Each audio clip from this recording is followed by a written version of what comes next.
Nice.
Good afternoon to everyone. I'm Marky Butler, Mayor of Snowmass Village. We are gathered today.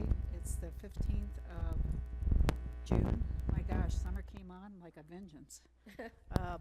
And please know, we're scheduled till 7, but guess what?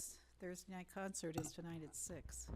And there's an other event related to Heritage Fire that starts at 6:30. So if we can possibly try to get through the agenda in a timely manner, it'd be greatly appreciated by all.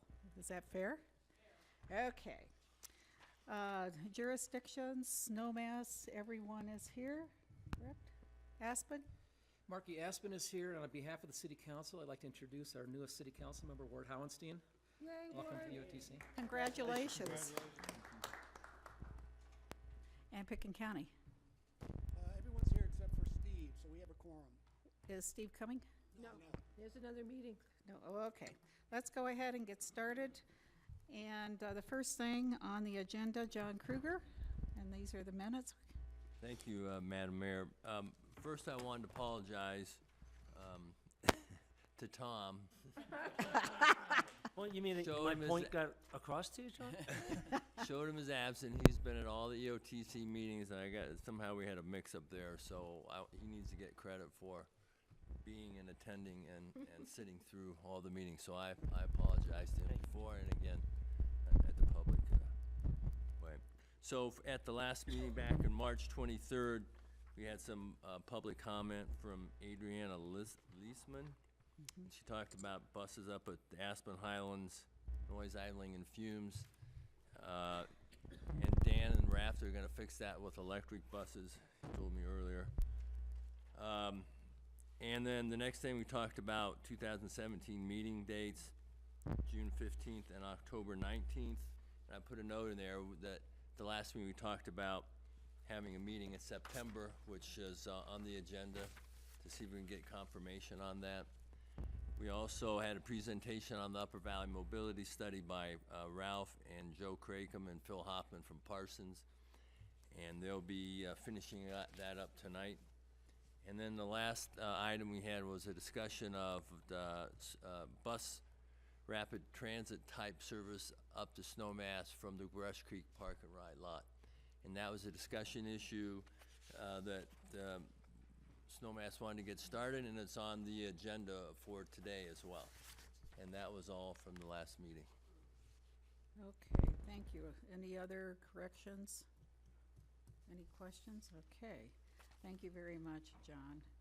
At this time, I'll open for public comment.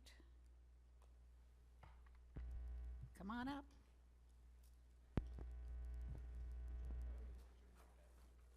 What's that? Up here? Easier, if you'd like.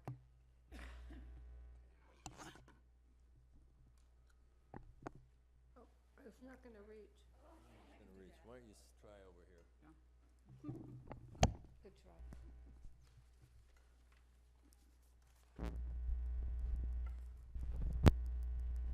Okay, does that sound okay? All right, thank you. For the record, my name is Toni Kronberg, and I'd like to echo Mayor Butler's comment about how summer has sprung upon us with a vengeance. And I hope that everyone is getting into all the pools in the local areas. With that being said, is that I know that you're getting towards the end of the completion of some of the studies and analyses that you're doing to try to take cars off the road and to make transportation more seamless within the Upper Valley.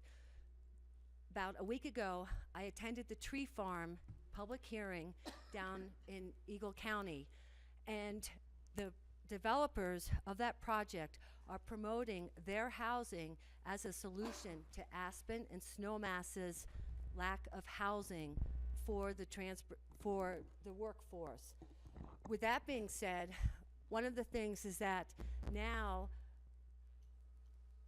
the developers have said they're going to rely on RAFTA to transport at least 1,000 people per day who are expected to use mass transit if this development gets approved out of the Mid-Valley.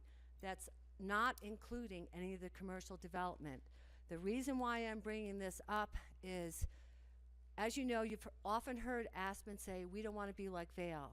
Well, Aspen will never be like Vail because we are now more like Denver and Colorado Springs with the amount of traffic that we have. When you see the bumper-to-bumper traffic, literally, from the courthouse in Aspen all the way down to Glenwood Springs, you realize that light rail is probably going to have to happen from Glenwood, possibly up to Brush Creek Intercept Lot. The second caveat is Aspen cannot handle any more buses. RAFTA's budget cannot really absorb the, I don't know if it's a 10th-fold increase of cars on the road. What it reminds me is back in 2007, 2008, right before the economy crashed, when we were just slammed. And there's no turning back now. You've got Base Village approved. There's major development going in Aspen. You've got development all up and down Mid-Valley. And what I'd like to ask the elected officials is to please take the major step, the major leap, and at least solve some of the transportation between Brush Creek and Snowmass and Brush Creek and Aspen. And if you could please include some discussion about an aerial connection that runs parallel with Highway 82 coming out of Ruby Park to Brush Creek and into Snowmass. The concert last week was a tremendous success. Over 1,000 people, Mayor Butler, were at that concert. Yeah. When I saw the amount of people coming up, I thought, why is aerial not part of the future? What is surprising is your tourists and guests, they use aerial transportation. They use... Don't hold it. Oh, sorry about. But they use aerial transportation to get around. And anyway, I would just like to ask you to please start to seriously think about it, because we can address some of those concerns that are up in this area. Thank you very much. So with that Connie. being said, thank you so much, and everyone have a great summer, and I hope to see you in the pool. Any other public comments? Congratulations.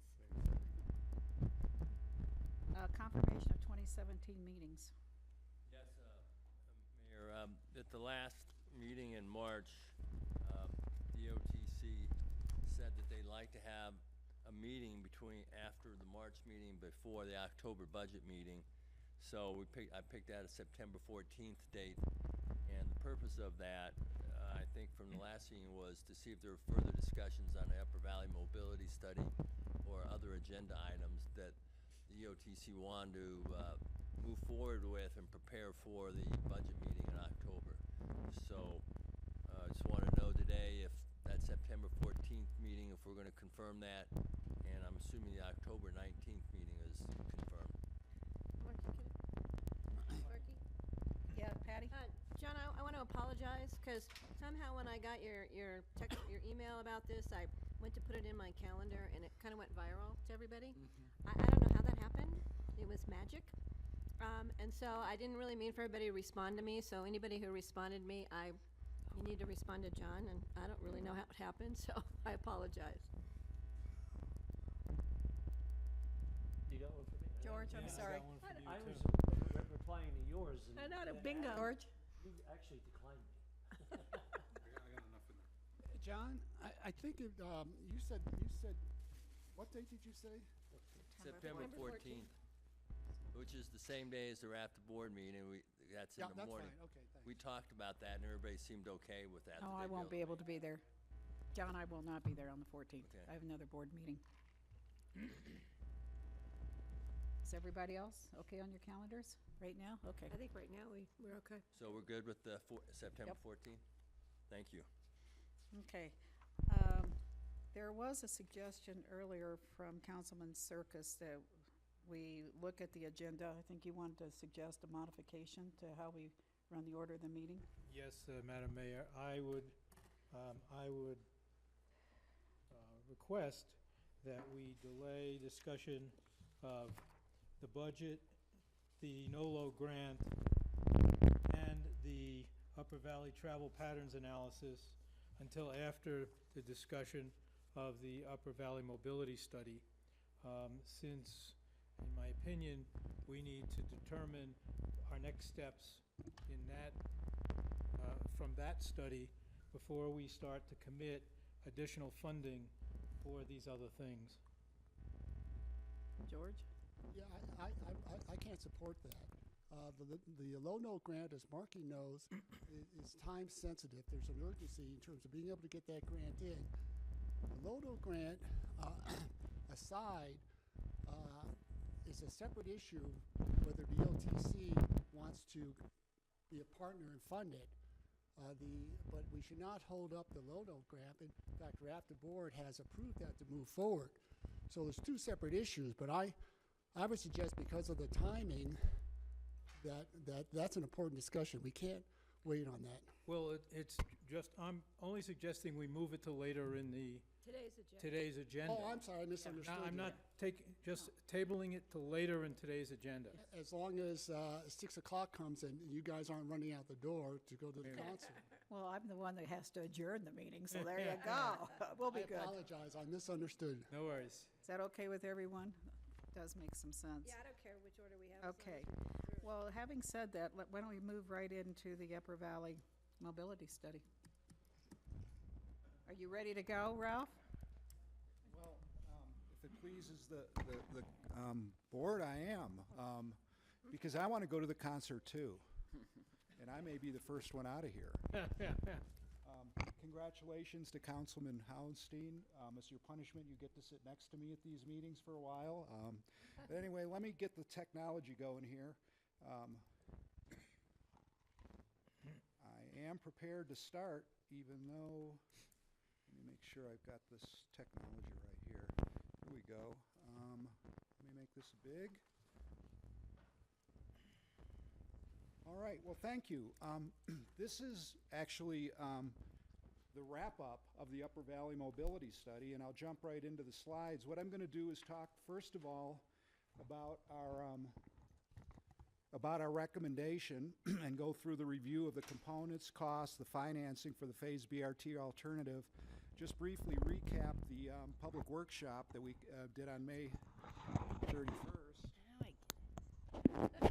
Okay, now we know why things are wobbling. And then we'll talk about some possible next steps that the EOTC may want to take. So what I'm talking to now is the recommendation that Parsons is making relative to the study. You may recall we looked at LRT and BRT, and I think at our last meeting in March, I let the cat out of the bag and mentioned that we would be recommending the phased BRT. So let me go through the components of that alternative. First of all, based on discussion with the Technical Advisory Committee, that's your staff, we've broken this into two kinds of projects, operational projects and what we call building projects. So let me go through the operational phases first.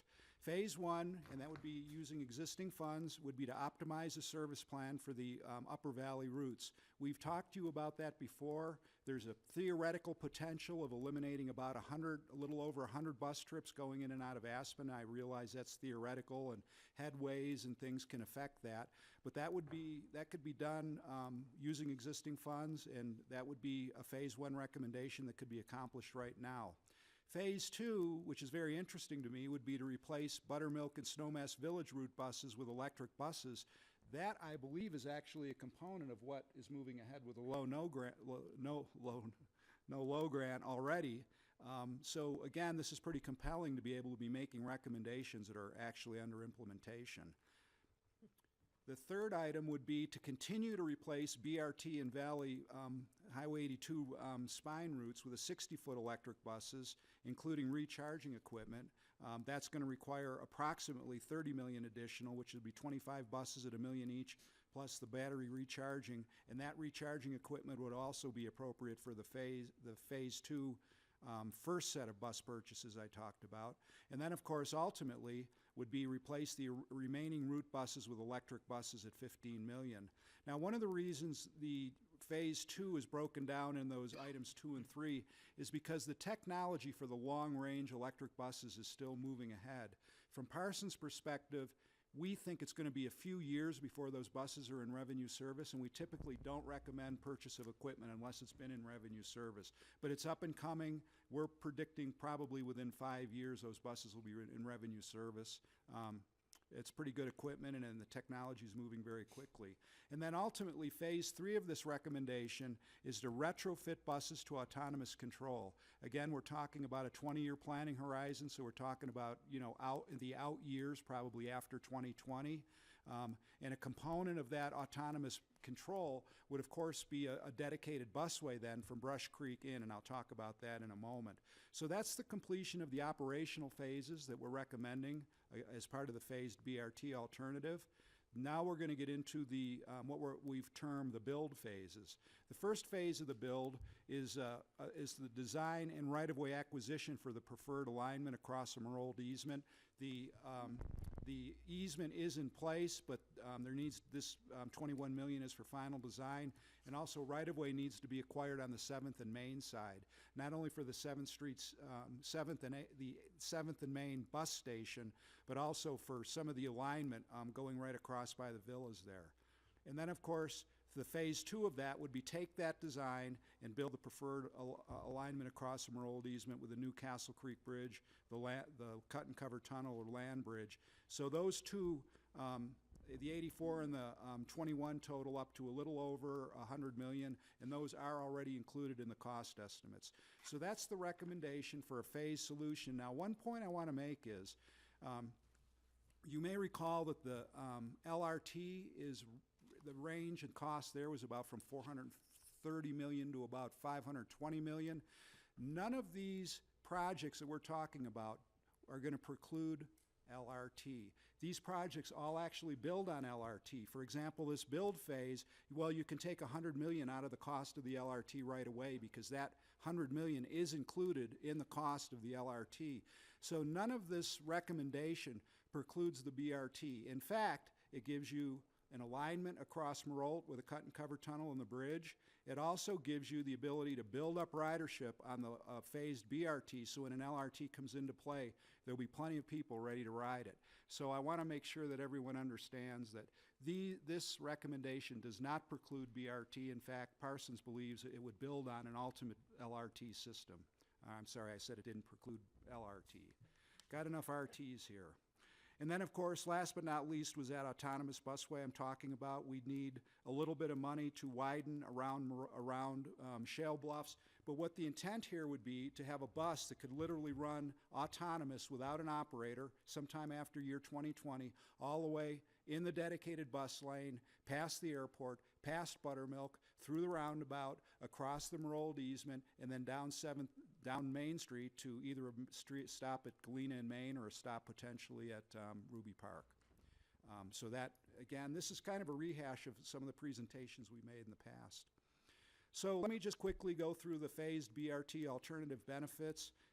Optimizing the bus service plan will allow us to reduce the number of buses at Ruby Park, which I think really is what triggered this, reduces O&M costs, and again, the effort to maintain quality service. That's why it's important to consider that 102 potential buses trips that could be removed as a theoretical maximum, and to maintain quality service, there may be less than that number.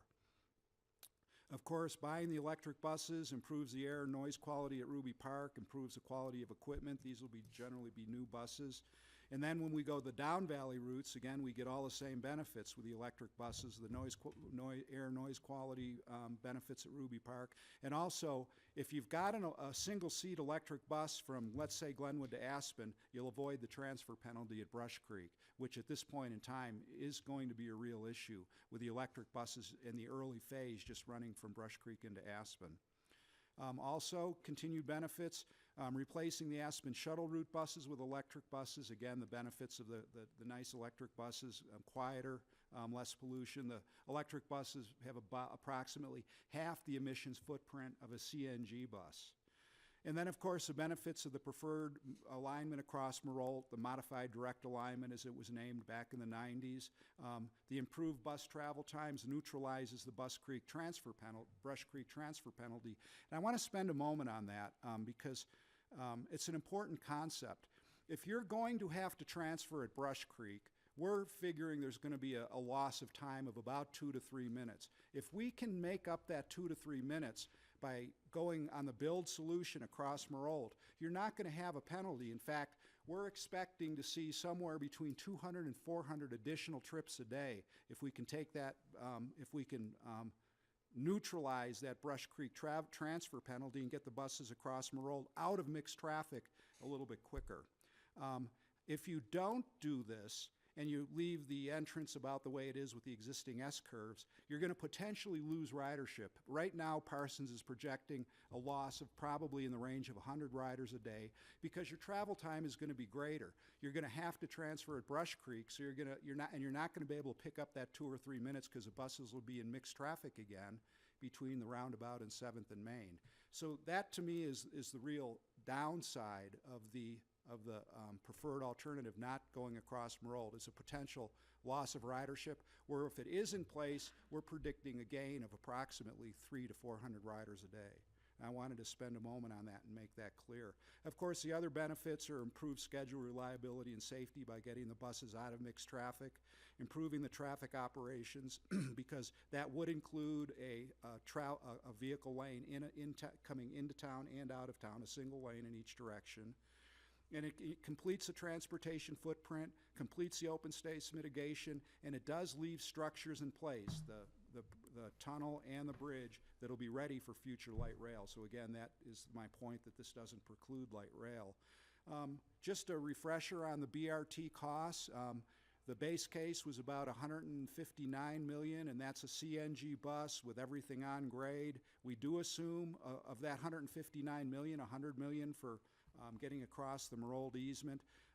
Pretty much only one new bus stop, and that would be at 7th and Main, and that's a component of the preferred alternative.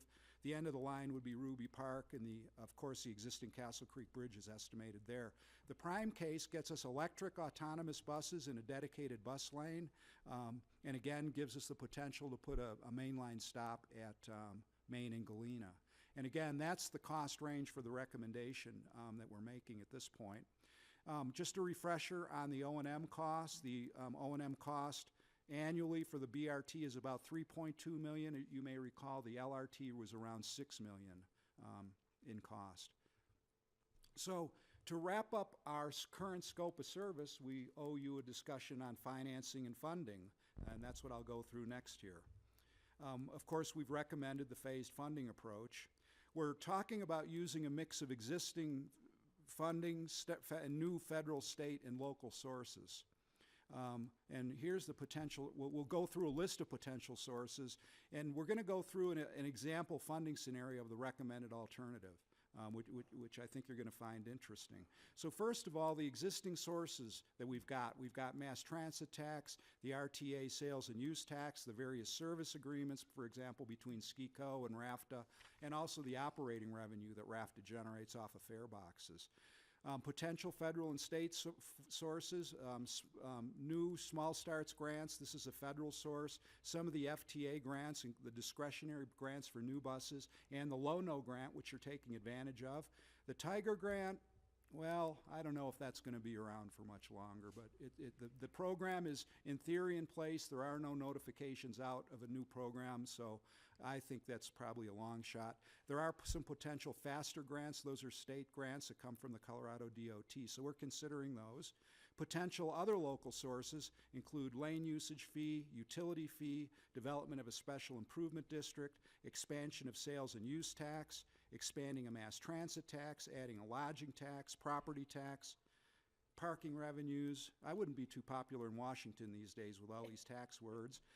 Naming rights and private contributions, a public-private partnership where perhaps you could bring a private financier, and an elusive animal called an EOTC surplus, which again, in theory, you have right now because you've got a bank account with some money in it. Some sources we eliminated, and this was after a lot of discussion. We did eliminate the concept of tolling. I'm not sure whether this board's going to agree to take that concept off the table, but at this point, Parsons is recommending not going to tolling. A vehicle mile tax, weight mile tax, gas tax, vehicle registration fee, development impact fee, that's actually illegal under the state constitution, and tax increment financing. So those were some of the things we eliminated when we tried to figure out a way to scrape up the money to finance these solutions. So this is the example financing scenario that our scope of service requires. The Phase 1 operational improvements don't cost anything. That would be RAFTA reworking their service plans to optimize a number of buses. The Phase 2 plan, which is the operational plan for the electric buses, again, you're already pursuing a low-no grant, potentially an FTA discretionary bus grant. We can start talking about a property tax mill levy, which in the RAFTA service area, a 1 mill levy will bring about $3 million a year. So 5 years of that would cover the gap, which was about $14 million between the low-no assumption and what we needed. So again, that'll give you an idea of a way to fund Phase 2. Then to get into the Phase 3, the autonomous buses, that tends to be a little more modest types of costs. The real costs are in Phase 2, and again, we're simply saying that that's going to have to be identified in future years. That's post-2020, and maybe there'll be some better clarity on what the federal programs look like. Maybe Tiger Grant will be better financed by then, but those tend to be modest costs when you're looking at post-2020. The really tough one is how do you build the construction phases, the build phases of 1 and 2, which is $102.6 million to get across Marold. So we're talking about issuing a construction bond, which would require about a $10 million revenue stream. And here's how we talked about building up that revenue stream. State Highway 82 BRT lane usage fee, which would include allowing certain vehicles to use that for a fee, perhaps like a jitney system where a hotel van could pay a fee and use that. Squeezing some of the parking revenue out of the Aspen Parking Fund at the rate of about $1 million a year. Suggesting a 1% lodging tax in Aspen, raise $1.4 million to $1.7 million a year. EOTC surplus at about $500,000 a year. Again, we're suggesting a property tax mill levy once you get beyond getting the electric buses paid for, would generate again about $3 million a year. Additional sales tax in Aspen at $3 to $4 million a year. A utility fee, which would be a $3.50 to $4 fee per household in the RAFTA service area, $3 to $4 million. That would total up about $10 million annually, which could pay off about a $110 million bond. I know that some of these require votes. I know that it's always controversial when you're trying to raise money, but I wanted to demonstrate to you what a funding scenario could look like here to get basically the operational phases built and the build phases constructed. So that's our Parsons recommendation. I'm going to quickly go through the public workshop. We held it on May 31st out at CMC. It was pretty well attended. I was a little bit surprised because it was outside of Aspen, but we had about 30 members of the public. Many of you were there. I appreciate that. We're still compiling comments, but I'll give you a few general comments. These are generally quotes that our people have picked up and talking to the public. There was general concern about the Merle crossing relative to about the community will to move this forward. There was also a recognition that implementation of that realignment would allow more traffic to flow through the system, reducing congestion. That's not an exactly correct statement because we're not adding capacity there, but by eliminating the S-curves and putting a signal at 7th and Main, you can platoon the traffic out and eliminate some congestion there. Well, there was a comment on LRT. LRT is preferred regardless of cost. It will then motivate Down Valley to look at implementing. And again, that's been a conversation going on for decades around here, and that is if the LRT is built in Aspen, inevitably it'll get built Down Valley. That's the sense of some. And concerning both options, LRT and BRT, people were concerned about the transfers at Brush Creek. They felt it was a significant time penalty. One of the concerns was the system-wide ridership. In the boards we had showed an increase of about 4,000 people. Of course, the goal of someone would be to double this, and of course that's a lofty goal. Some of the other potential solutions we showed, somebody liked the idea of congestion pricing at peak hours to reduce flow. That was studied early on in the EIS process and was rejected, but those situations have changed a lot in the last 20 years since we did the EIS. So congestion pricing can be done now electronically, and dynamic prices can be put up on boards, and that's changed. Of course, there's always consideration of ride sharing. I'm not sure what they meant by metering there, but it was a direct comment we got. And the last comment I'll leave you with is, are we considering a solution that doesn't require continued building? So someone perceives there's been continued building around here, which is probably not a bad perception. So really, that completes our work for the Upper Valley Mobility Studies first phase. Your staff has asked Parsons to generate a little proposal. It's a $50,000 project cost, and it would allow us to continue to coordinate the ITSP process for the Upper Valley alternatives. It'll include TAC meetings, EOTC meetings. This is all as-directed work. We could help out by developing more benefit cost metrics, additional financing research, talk a little bit more about coordination with the ITSP process, additional small group and public outreach. This is just a time and materials project that we've prepared at the request of your staff.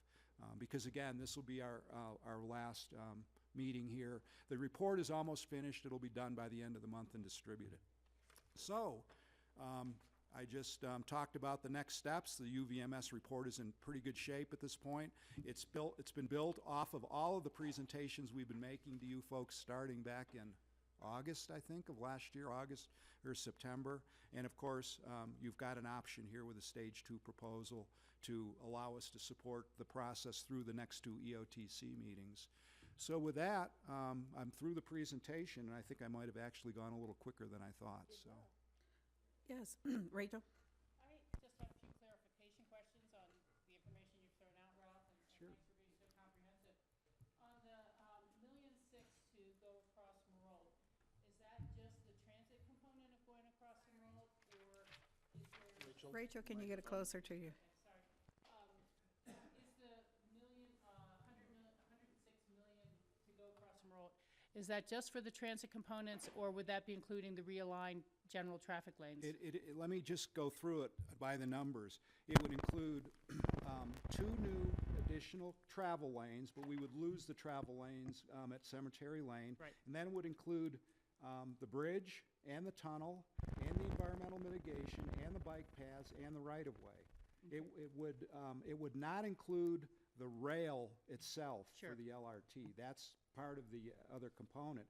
But it would include, if you went to the bus phase initially, it would include the pavement for both the bus and the 1 travel lane in each direction. Well, the reason I ask is that it would seem appropriate to expect some cost share with CDOT on State Highway 82 for at least the general traffic lane components of that.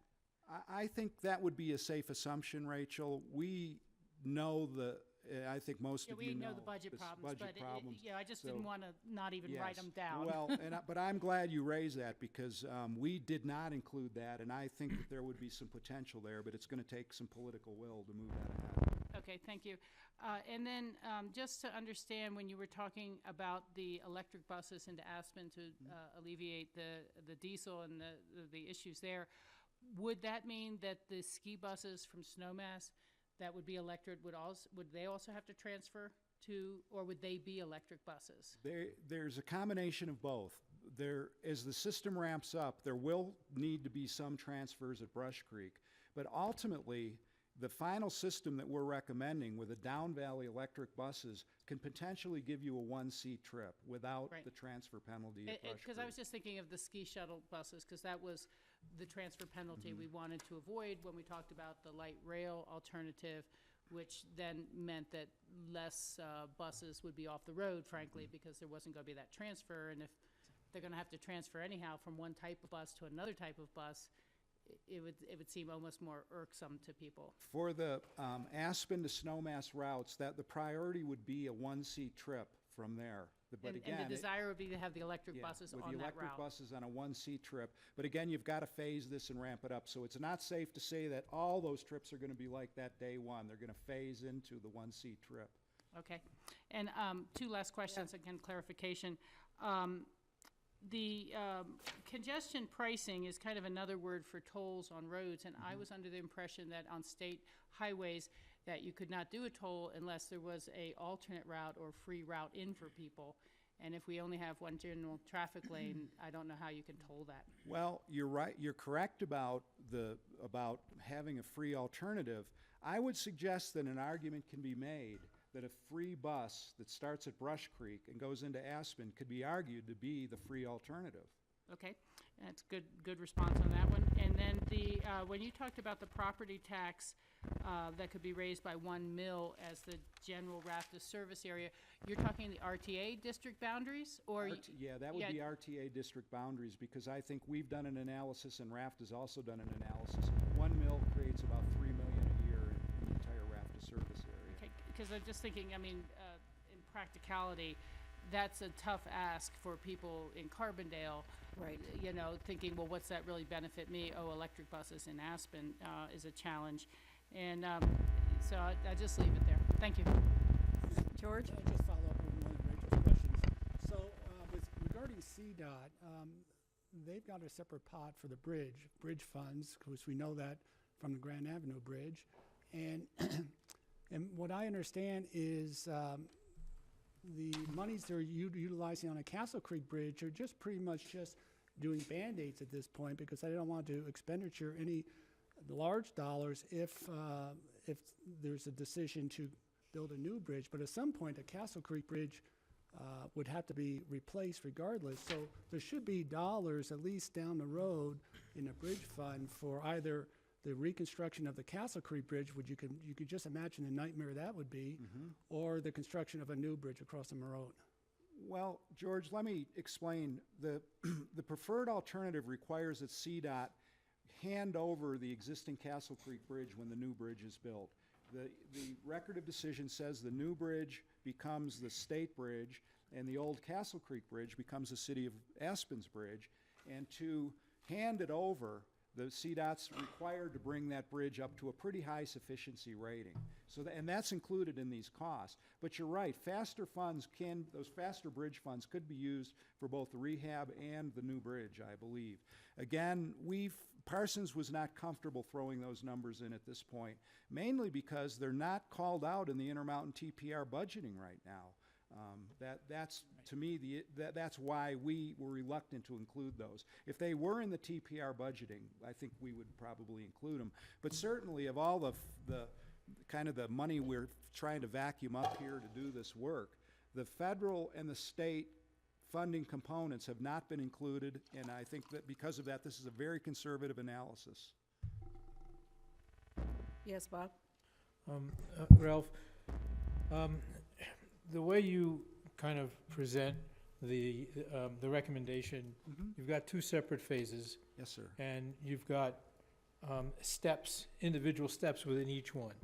But how would Parsons integrate these two phases if we were to try to move forward with this plan?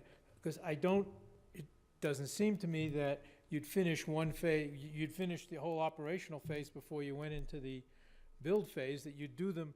There would be some conjunction between the two, and I'm curious as to how Parsons would view that and see that integration. Well, excuse me, the question of the operational phase versus a build phase is very interesting to me, because you can, if a few things happen, the city needs a vote on allowing the buses to go across the open space, and that may be challenging. But that's one of the few things that would have to happen to allow you to jump into the build phase. So you could do that once the vote was in place and you got your phase one design work that I'm describing. And this build phase can happen completely independently of the operational phases. The operational phases, and that's one of the beauties of a BRT system. You can buy equipment kind of piece by piece. You can upgrade your stations. The light rail, you've got to build the darn thing from Brush Creek to Aspen. You got to build the 6 miles, and you got to buy your train cars right at the beginning. So these phases operate very independently to the benefit of the community, in my opinion, because it allows you to mix and match your funding, get in there and start making a difference with the electric buses, and still talk about the big component, which is the build phase across Merode. Yeah, well, I guess I see that by integrating the build phase with the operational phase, it allows you to float the bonds and use the proceeds for the bonds for some of the equipment as well as some of the construction. The option that you describe is a very good one. We were requested by the Technical Advisory Committee staff to break these out separately. What you're suggesting is the way we had it before the TAC meeting. So obviously, that's a pretty good way to go. Okay, And thank it you. would allow you to package the whole thing up. If you did want to do a large bond, you could combine the operational phase and the build phase and go for a large bond of 100 or 200 million and get her done. Well, I mean, it seems to me, and again, it seems to me that going to the voters one time for a bond, for approval of a bond issue is an easier ask than a number of trips to property tax, sales tax, et cetera, each time. I would agree with you, and history has borne that out. I have a question for you, Ralph. Yes, ma'am. So, the purpose of this study was upper mobility. And it assumes that by taking 100 buses off, which is equal to about 4,000 riders a day of efficiency with 100 buses coming down, we know we have a lot of potential development down at the tree farm and all up and down the valley. At the end of the day, if we don't build the ability to go across Meralt, we haven't solved a congestion problem. The only thing we've done is add electric buses, which are not cheap, and they're costly, yes, environmentally friendly, and I give you that. But at what cost? It's a cost-benefit question. So to me, we've got to get that Meralt issue in front of voters sooner and later versus just spending our dollars on electric buses. To me, that doesn't solve the mobility issue. Well, I understand your position. I was the CDOT program engineer that managed the original EIS that developed that solution. I can say that it's a very good solution, and it went through, it met the 10 community objectives. And I would tend to agree with you that as long as any bus is in mixed traffic, you're going to be penalizing the bus user. Exactly. That's really a bottom line here. And the buses are in mixed traffic from the roundabout to 7th and Main. Can I take Yeah, that, Patty? please? I understand, and I in some ways agree. If we're going to try and eliminate that, we need to look at getting across Meralt, which is going to have to have a vote again, to get us through there, and then the financing. But in the interim, we need to solve the problem of pollution and noise. So I know there's many issues with electric buses, proven at our climate, our elevation, et cetera. But I think we need to seriously look at least replacing some of our stock, both between Snowmass and in the Upper Valley, to eliminate some of the issues that are of great concern right now to our community. Yeah, I don't have a problem with that. We in Snowmass are just starting to study the electric buses. Needless to say, we have elevation. Well, we have elevation, we also have Yep. climate issues, and I've recently done a lot of research into electric vehicles, so I think those are questions we need to address, but I think that's something we need to look at. That is beyond the autonomous, which is way down the line in my mind. Electric buses are gonna be the thing that are in our near future, and something we need to Sure, I look at understand to that. eliminate, because it's gonna be a while till we get that straight shot. As we know, we've been trying to do it for how many years? And in the interim, we need to address the environmental consequences of the buses we're using now.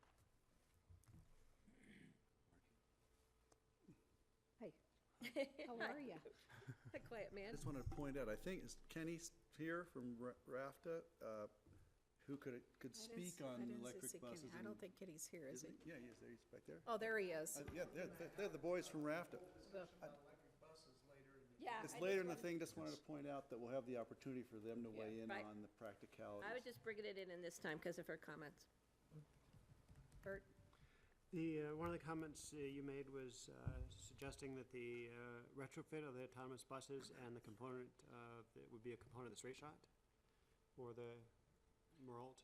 And I would suggest separating operational things, which I think is autonomous vehicles with the build phase.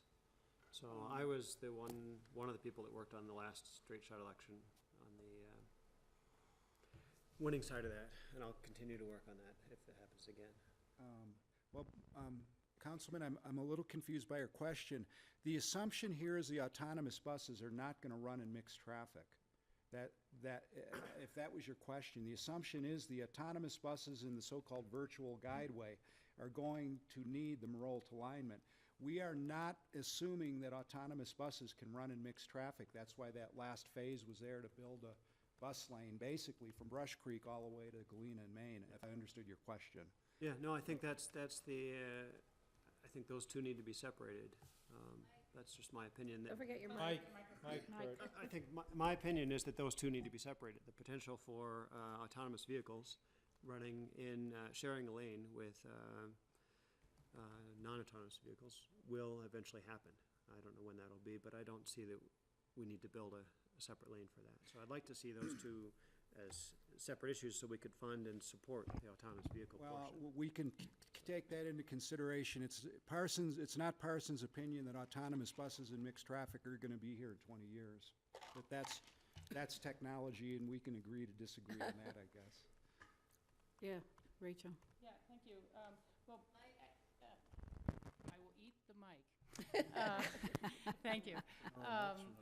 You know, I can respect where you're coming from, and I think that Ralph may have danced around it, and the questions from, or the comments from the open house of, is there the community will to use the Marolta property? Yep. And you're expressing clearly the desire to never see anything on the Marolta property, I think, you know, and separating things those ways. And I can respect that. I know it's there.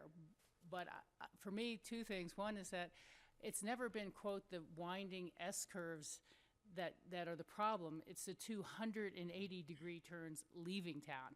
And even if you added a third lane on Castle Creek Bridge that could be reversible, even in snowstorms with all the lighting and things like that, and the amount of cross-traffic we have at both times of day, you still have to slow down to almost a full stop to make the right-hand turn at the Hickory House and the left-hand turn at the Forest Service.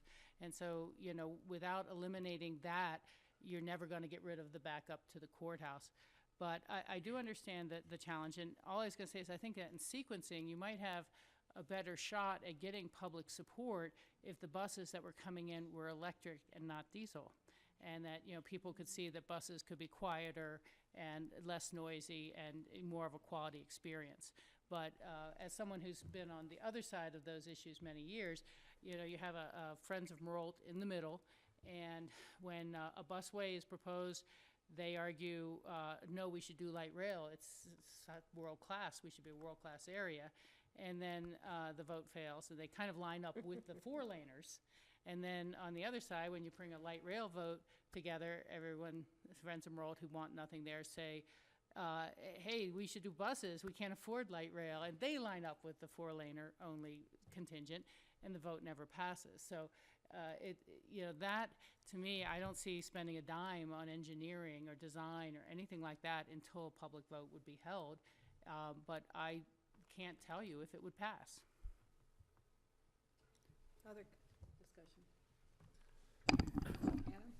You look like I'd like to just agree with Rachel and Madam Mayor, and I totally agree. Until the public vote, all these monies being spent on the upper mobility, you know, all this, the parcel, I think we're wasting our money until the public decides, yes, let's go forward. Because if people do not want anything in that open space, they're not going to want anything in that open space, and we're wasting our time.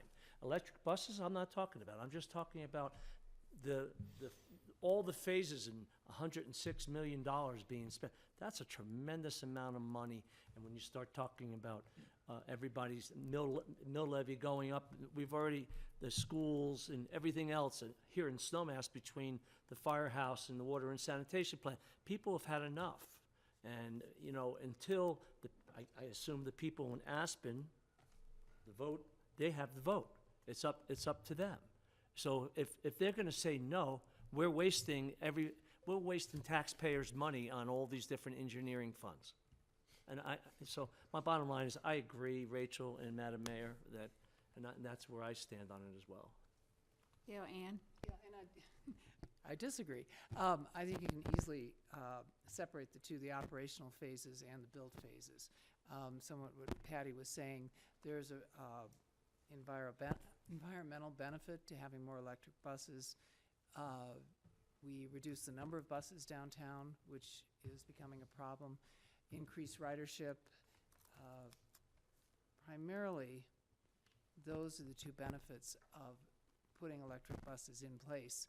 In Aspen, But I'm not talking about electric, I'm just talking about the open space being. Well, that's what taken I'm- by- I agree with the electric buses, so, no, so if we're looking at this, what we should move forward with on what we should continue to study, I would support looking in more detail at how to implement the operational phases, but Okay. not looking at the build phases at this time. So There's no not point in looking doing at the that. design and engineering at this Right. point. Yeah, because as you said, That's what Tom said. I'm not sure it would pass. It'll probably be 40, 48, 52 again, or 52, 48. I think we're on the same page, as I But said. the operational one would be a benefit Yeah. to everybody.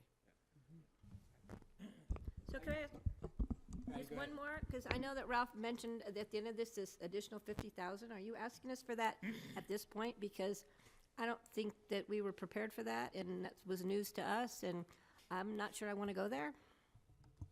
Well, yeah, I'll make the ask for Ralph as a staff that, yes, at the end of the discussion, that's something that I think we'd like to know how the EOTC feels about if we're gonna retain Parsons to go forward with some of the operational phases, or if that's what's being supported, or looking at some more things. At the end of this agenda item, I think we need to have a decision on it. Otherwise, their scope is done, the study's done, and we won't have the use of Parsons under the UVMS study. Okay, Patty, I don't think anyone here was prepared for a $50,000 request.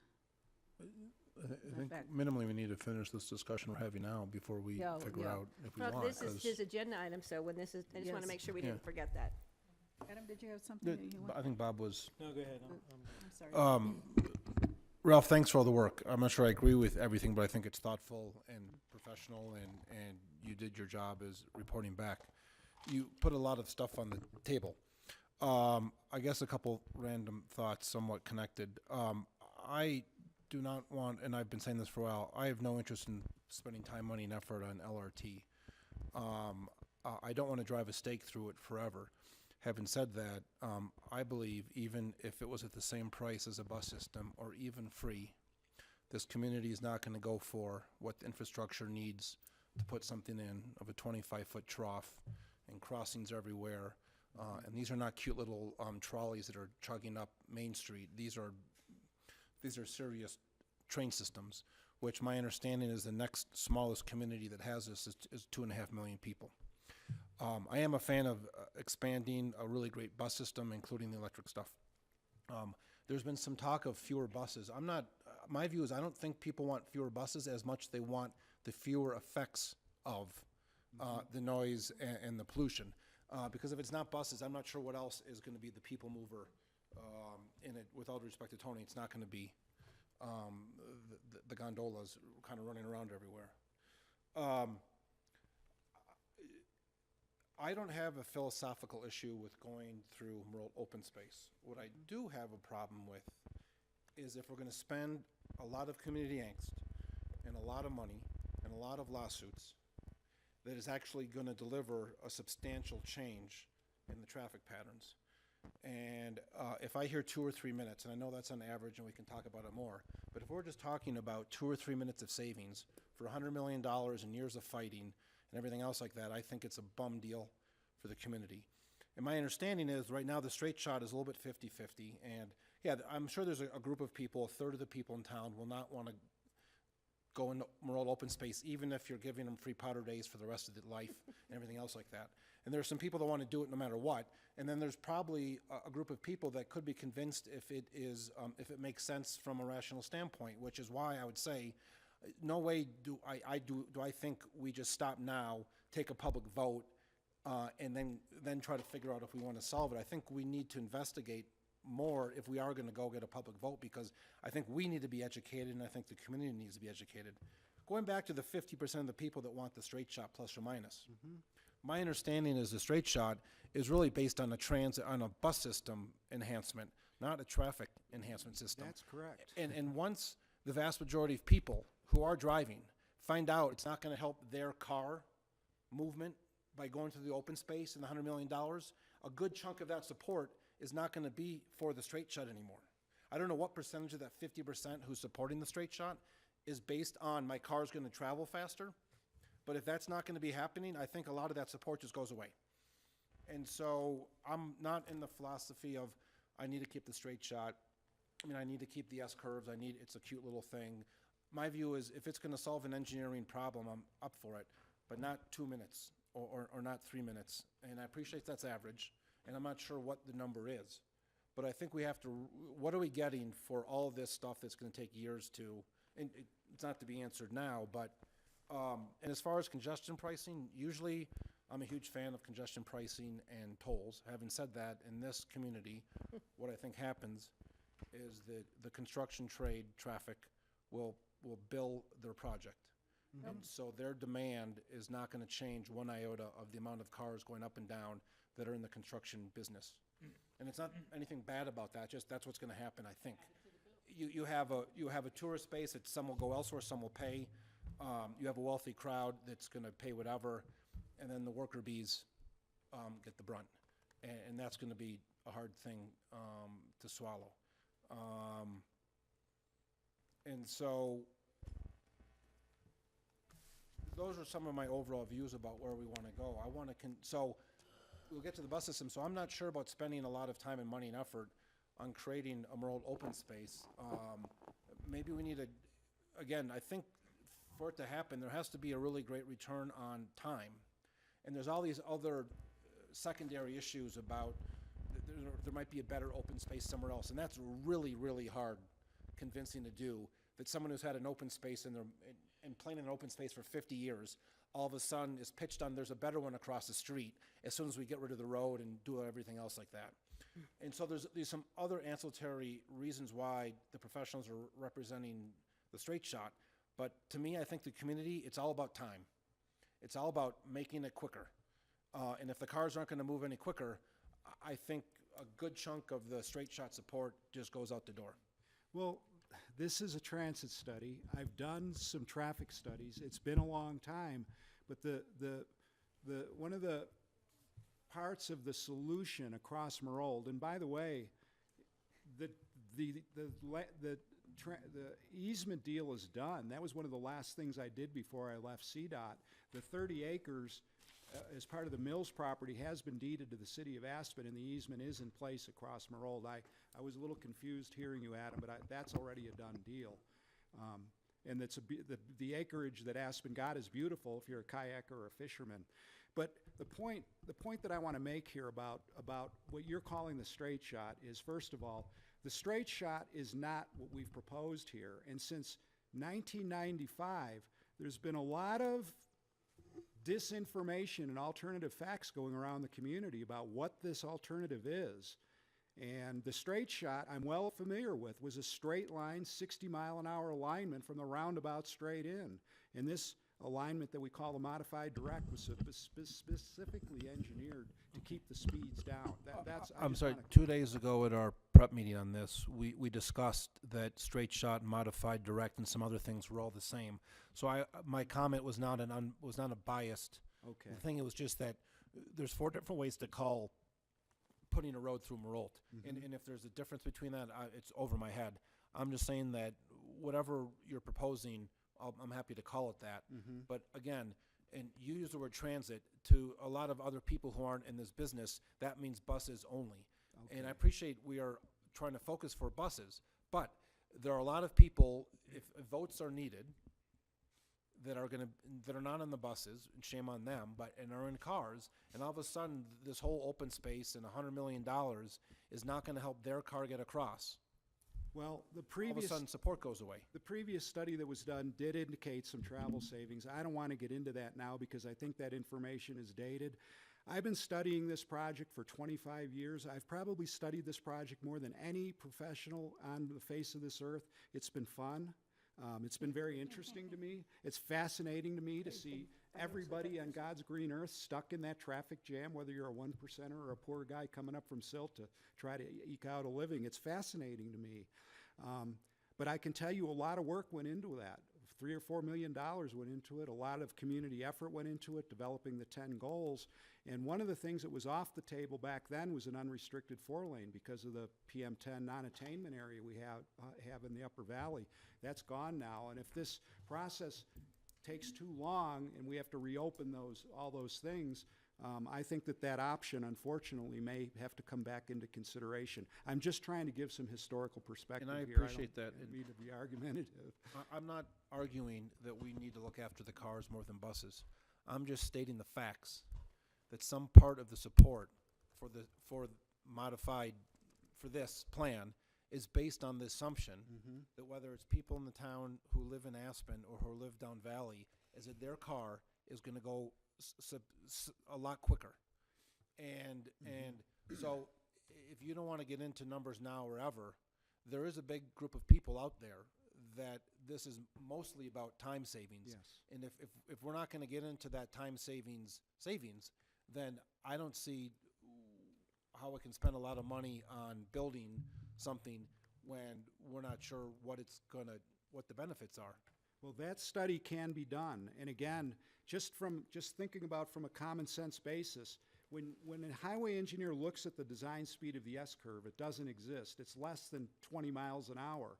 And you're going to eliminate a curve that is something less than 20 miles an hour and replacing it with curves that can be easily negotiated at 30 to 35 miles an hour. The travel time there will be a savings, but there is still going to be congestion in that automobile lane. But it will be less. That's all. But no, that study needs to be refreshed, though, Adam. I agree. It's old data. George? If the intent for us to have a meeting in September to really be able to drill down on these questions specifically, then I think we'd be better use of our time there. But I would also suggest that maybe we may need to shell out a few dollars to have Ralph attend that September meeting to help answer some of these questions. Yes, I'm looking at the time, so we need to move on. Rachel? Yeah, just kind of a last comment, and maybe Bert can help me with my memory. I was involved in the last modified direct open space right to use election. I was mayor at the time, probably cost me the seat. But I think it was either 52-48 or was it 54-46. I think it was only about a 4-point margin of difference. It wasn't this big 70-30. So I just kind of want to put that out there to begin with. And, what we're describing is a conundrum and a logjam where there's very limited tools, and the tools we do have will have a limited impact. So the congestion and the travel time is going to get worse for that person by inaction, even though some improvement is very expensive. But the travel times will continue to get worse, getting in and out of town. It's just between the affordable housing, everything else. So that puts more on the burden on the back of the city to do more demand management. So we'll get to $6 an hour parking and things like that. And if speed was really, because your tools are limited on demand management, and if speed was really the issue for everyone, I don't know why we lowered the speed limit in town from 25 to 20 everywhere else. So that is not a hurry, type of issue for people. The modified direct did make significant improvements for the single occupant vehicle, which is why the vote to use a rail corridor did pass. People were convinced, and they had to be asked, what will it do for me in my private car? And there was demonstrated it will be better because you get rid of the 280-degree turns leaving town and so on and so forth. But 90 degrees, okay, 290 degrees, 180 altogether. I'm getting snowboarding terms. The thing I really would like to just bring all of us back to, and it came up earlier in the funding, is that we are not in any way, shape, or form in the transportation planning region's priority list. And that's a 20-year list. And so we're going to miss our opportunities to be there. And there will be a vote most likely in 2018 around that sales tax concept again. There may be a vote this year around the whole fix it ourselves out of the state general fund budget. And we are not, and it's all for the quote tier 1 projects. And we have nothing there. We have no placeholder. So it's incumbent to at least reach some decision to try to have something there that will get us some funding for it. I don't know what it is, but I'm just saying, when we finally have that kumbaya moment or a vote in 2018, 2020, then we're gonna find out there's no money left and the state has left us out. So I'm not as negative about having a vote. I don't want to have a vote for vote's sake. I realize it's difficult, but I would say I think eventually the dam will break. Eventually, the traffic will be so bad and people's travel time so impeded that they will grasp for straws. And I'd hate to see a different Federal Highway Administration, similar to we're seeing in so many areas now, that doesn't put environmental concerns at the top of the list. And unrestricted 4 lanes could be back on the table again. But if you don't do something long enough, the dam will break. Thank you very much, Rachel. Yes, yeah, Bill. We continually talk about improving headways, reducing the amount of time to get into town, and votes. But the vote is really going to be amongst the city of Aspen, Right. right? And we're not changing anything for those people. They're already in town. So it's the people. There's a lot at Burlingame, there's a lot out of town. And a lot of those people know their employees are commuting in and out. I mean, that's what I'm saying, the vote in town before was 48-52. And those parameters have changed since that vote. Yeah. So, but that's a good point. Ward, I'm sorry. Welcome. I just want a data point. You know, we have a peak problem, and we have in the morning and the evening is where our problem is in Aspen. And we're talking about a 2-minute average savings. But I want to know, Ralph, you probably have a pretty good idea, but as somebody that's making a decision, I want to know what that savings is in those peak times. Well, again, this is a transit analysis, and you did, Ward, pick up the 2 to 3 minute time savings for the BRT being out of mixed traffic. We haven't, it's not part of our scope right now to do that analysis for the cars. It can be done. It was done in '08, but it's dated. And you're right. Your peaks are spreading, though. I mean, that's the thing. You've got a peak traffic problem.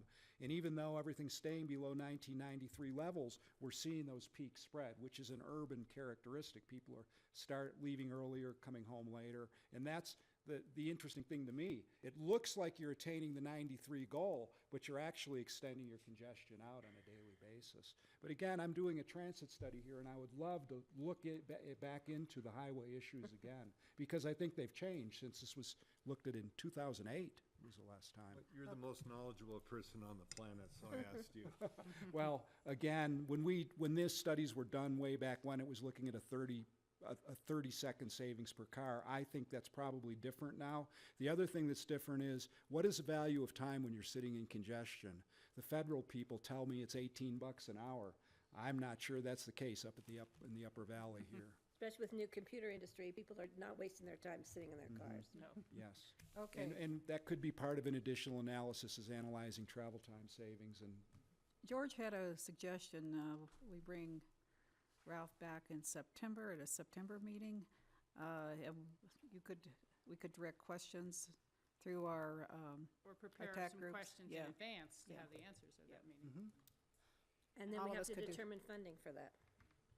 Yes, that's the next part. Is that part of the 50,000? the 50,000 is almost an as-directed, Markey, whatever you folks want. I mean, we just talked to staff and came up with that budget, and it would be as directed. If you need it, we spend it. Don't ask me to do $100,000 worth of work. Yes, Bert? So I'd support the $50,000 on operational phases. Mike? I'd support the $50,000 on the operational phases, as long as it's separated from the build phases. And that would include separating the autonomous phase from the build phase. Is that a I think motion?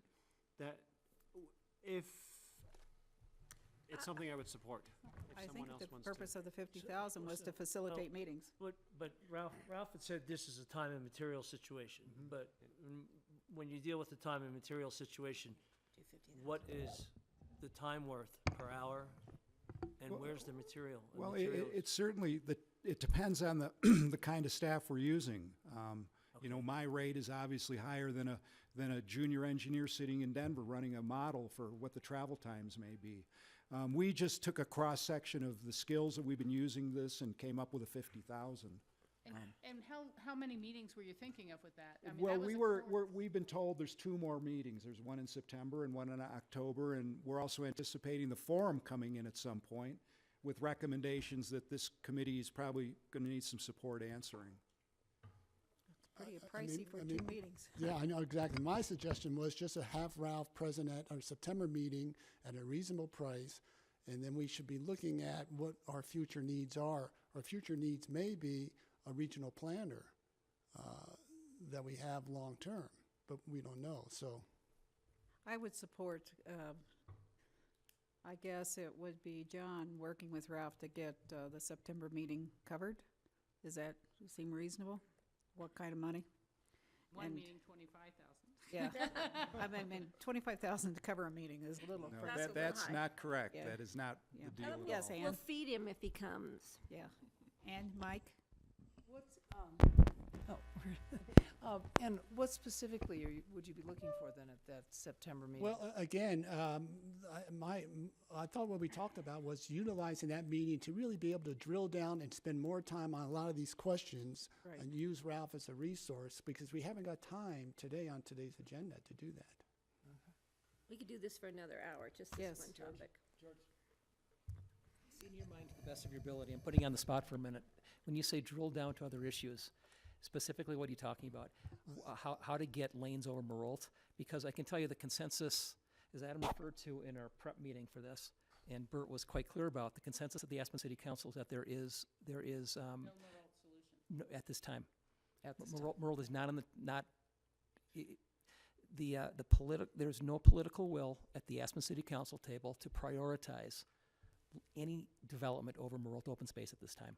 So if inviting Ralph back, the intention of inviting Ralph back is to drill down on Maroldt open space, it's a non-starter at the Aspen City Council table Oh, at this time. that's good to know. Well, that's good to know. I guess we don't need a September meeting. Well, but, Yeah, Ann? still want to consider, and Bert and I have both said this, looking at the operational improvements that Ralph has talked about. And I think that's, when we had this discussion at council, we want to see the system optimized without the Maroldt coming into play, and see where we are. And then, if that has to be reconsidered at some point. But first, make sure that the system is working as well as it can. And to answer the question, that asked George, as Patty just said, how do you do that? And if Ralph was to come back to drill down on something, maybe the question is how to optimize the operational Right. suggestions with the existing alignment. Exactly. That's fine. And the other opportunity, I was sort of tongue in cheek, the other opportunity for that September meeting would be to invite the Aspen Institute Community Forum to present their findings, and which a lot of us have been able to participate, but be able to share that information would be really valuable. I think that would be very helpful, because the two are kind of working Exactly. kind of separate. We need to bring it together. The other thing, though, we're talking about optimizing really the city of Aspen and bus in and out. We don't optimize a darn thing for Snowmass Village in this study. You get 2 electric buses, but as you saw in the proposal, we have 30-minute headways. I understand. That's not optimizing anything. That could come back as part of this optimization. We've got to really get moving on this. It's such a dissatisfier, and quite frankly, it's probably we're servicing what they have in Glenwood Springs or down in Rifle. Glenwood I'm may sorry, argue that, but it but- is. I'd like to use the bus. I can't use it. I can't. It's a half-hour wait down here at Brush Creek every day. It gets exhausting. So I'm in the car. I understand. Until that can improve, something's got to give. So, and that's personal, but, John? Well, if I may, it sounds to me like you all would like Ralph to spend some time on something. And that it seems like mostly the operational side perhaps, but so I really think we ought to have some kind of funding there so that Parsons just doesn't walk away. We have the September meeting, and then, it just seems like we ought to have something in the budget to help with that. It's a time and material it could be not to exceed or whatever, and, as you. I don't know what Ralph's hourly rate is, or his staff's. Huh? So what if we just say a budget of up to $15,000? Up to what? 15,000, I'm just Yeah, throwing that out there. I think you're gonna, if you don't have some money in there, I think you're not gonna be happy, because you're gonna think of something, and you're gonna need to do something, and then you're not gonna have them. So I think you ought to put something in there, and then we'll see how it goes. That's my I suggestion. think with prep time and staff, no more than 5,000, but I don't know what the price is. I'll try to make the same comment calmer than I made a couple months ago to my friend George about meeting times and trying to beat the clock as we get out. This is the most important issue of this community that I think we can all agree it's in the top 20. It's in the top And 5. from Silt up to here. And we gather for 8 hours a year. And we gather an additional 8 hours a year with our cousins over at the county. And to think that we need to be on the clock and in 8 to 16 hours solve a 50-year problem, I just don't see it happening. So I think we need to be very serious if we want to make a commitment to this, which I am. I think someone always needs to be, as far as I'm concerned, on the paid clock working on this transit, not just so we can tell everyone we're working on it. But we need, whether it's, and I always get a little heebie-jeebies about when people mention the political will. You know, again, if there is a big savings of time and everything else like that, myself and I think a lot of others don't have the same issues that maybe Steve and Bert and some others do about that. But I'm still concerned about better capacity, more people show up. And so what might be 30 minutes from Buttermilk Inn goes down to 20 for 2 months and goes back up to 30 once some bus people see the cars go by and they get back on there. So, but bigger picture, I think there needs to be time, and I appreciate George for pitching for, hey, listen, let's get together in September and talk about something, not just get together and twiddle our thumbs about transit, but shame on all of us if we can't come up with something to talk about when it's so rare that we all get together to solve what, to me, it's an issue. So, you know, this is not like this is a poverty issue. It's not going to go away. We just need to make it better. And we need to work really hard to make it better. Right. And we need to manage expectations for ourselves as well as for the community. That there's not going to be unfettered traffic July 4th or July 5th or even May 5th anymore. Yes, Steve?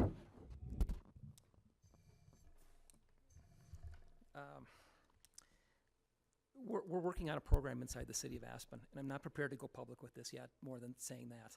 On June 26th, staff is making a presentation to the Aspen City Council on very much this.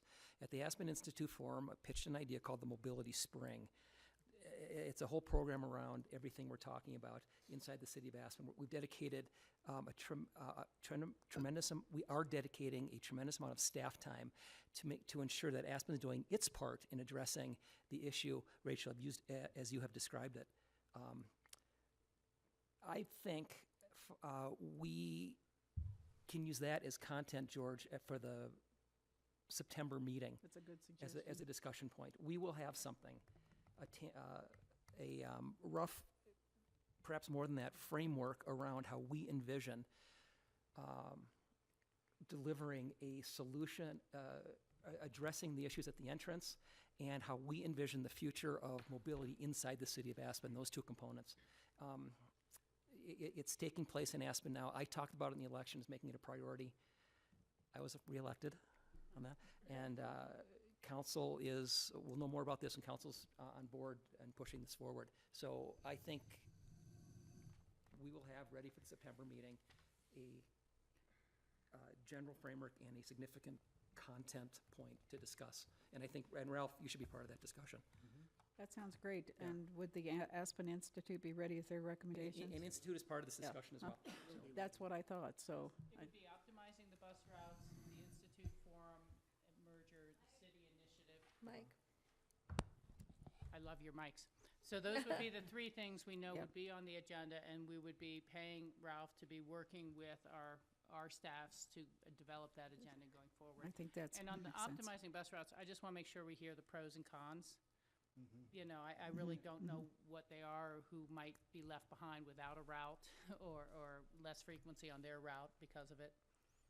That'd So be we very, need to very helpful. determine the fee that we're gonna pay, because this discussion is going into an hour I and think the 15 budget minutes. not to exceed a number. What's the magic number? And if there is any new information or cutting edge stuff about getting more people on transit that we can implement, would love to hear more of that too. Yes, I guess I would ask Ralph, I mean, knowing that what you're being asked to do for this next meeting, what do you think you could do it for? Well, if all you want me to do is come to a meeting, it's gonna be $1,000. I mean, I don't think that's what I'm hearing you folks asking for. I'm hearing that you want Parsons to support staff, and our initial guesstimate at this was 60,000. Staff recommended it be down at 50. You can see a few of the things we talked about. Again, this is time and materials, and when we get a $50,000 budget, it's not our goal to burn it up. It'll be, everything will be as directed by EOTC staff.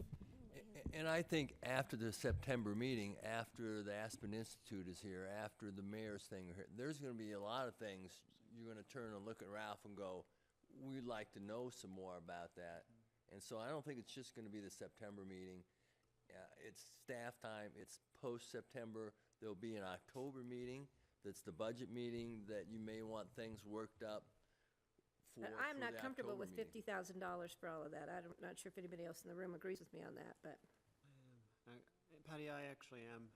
I think separating the operational phases from the build phases and focusing on optimizing that is something that we owe the community.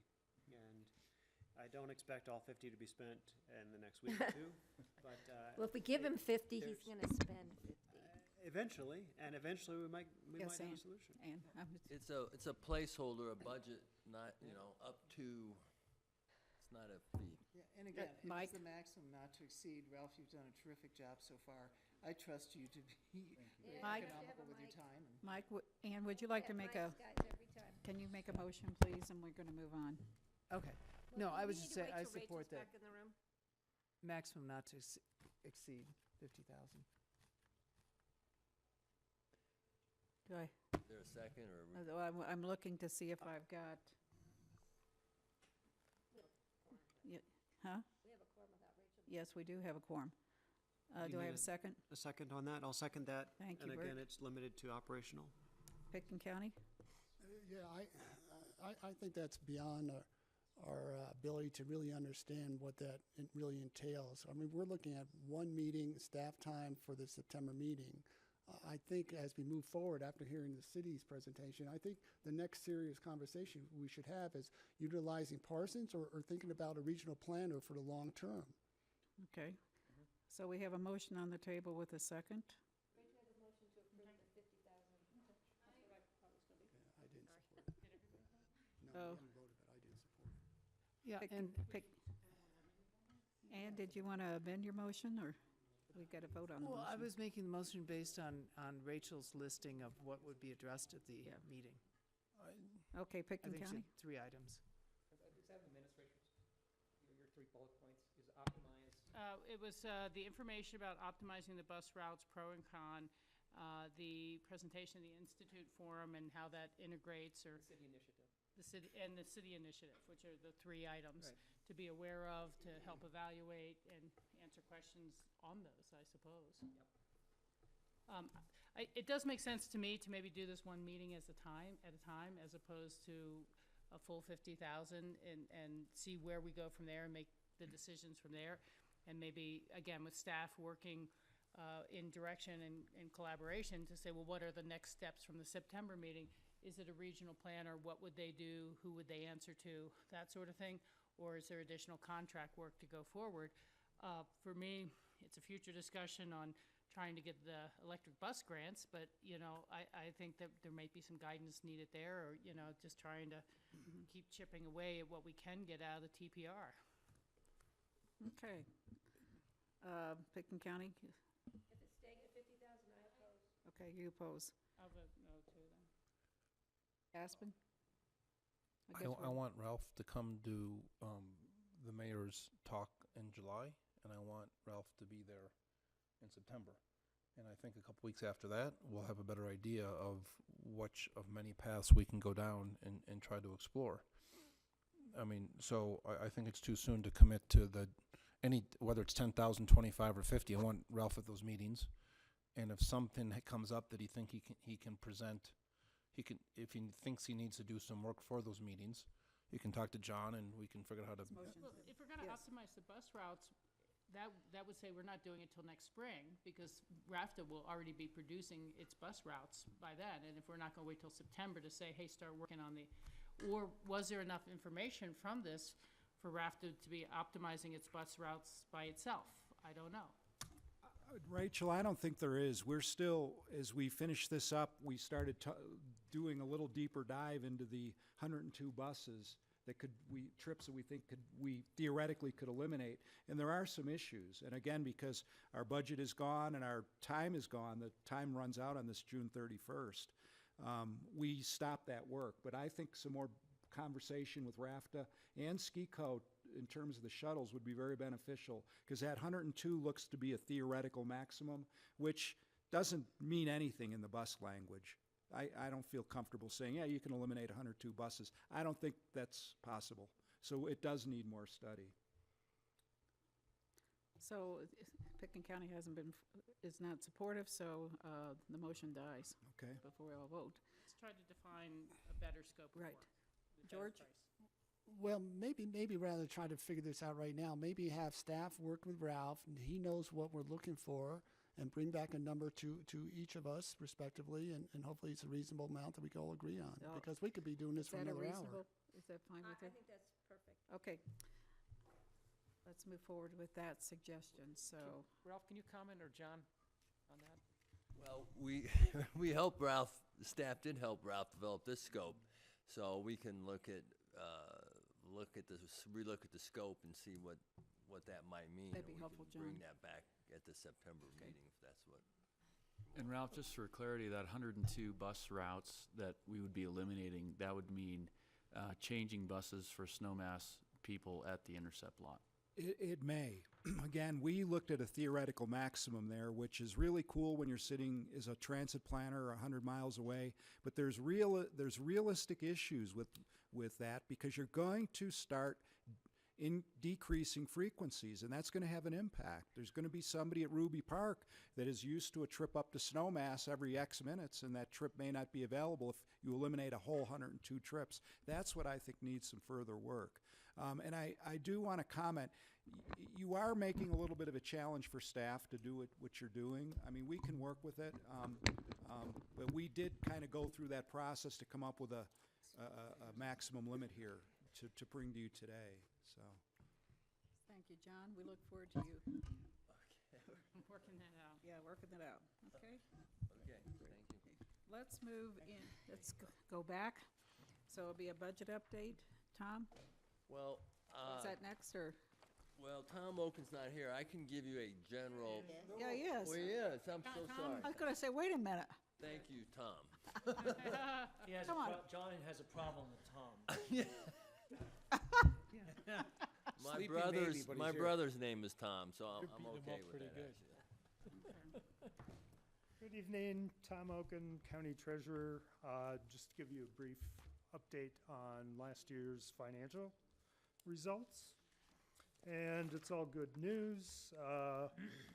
Revenues in total were $367,000 over budget.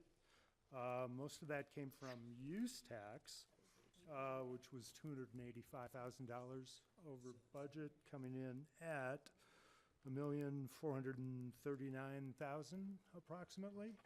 That is very good because you retain all of the use tax, which is charged on vehicle acquisitions and on building material purchases outside the county, brought into the county for use. You retain all of that, whereas with the half-cent sales tax that's collected, 81% of that is dedicated to RAFTA. So you retain 19% of that. Sales tax was up $85,000 over budget at 5.1 million approximately. And so the 19% of that you retain is $968,000. So you actually got more last year out of use tax than out of sales tax in terms of the EOTC budget and spending ability here. Expenditures were all under budget, not really worth mentioning, most of them fairly small. And then there are carryovers in the major project, the one you just discussed. So there's unused budget from last year for the transit study, and we just bring that budget forward to this year so we can pay Ralph. So that's it. Questions? Oh, I did have one final comment. Ralph had mentioned in his presentation that there would be a $500,000 a year EOTC surplus potentially available to use to fund some of these projects. And actually, if you look at the out-year projections, it's more like 3 times that amount. It's about $1.5 million Don't tell Ralph. a year. And that, of course, assumes that you don't take on any more operational continuing expenditures. You just are funding one-time projects. But against that, with voter approval, you could issue debt and generate approximately $10 million.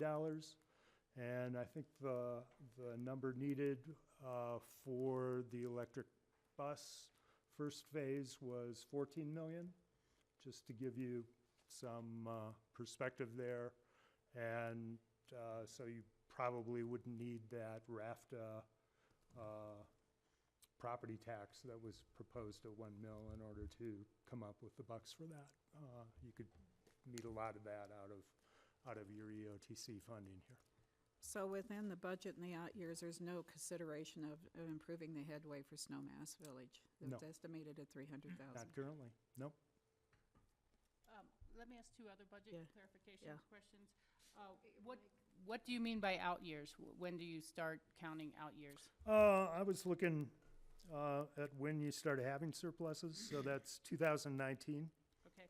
And Until then, you have major projects going on.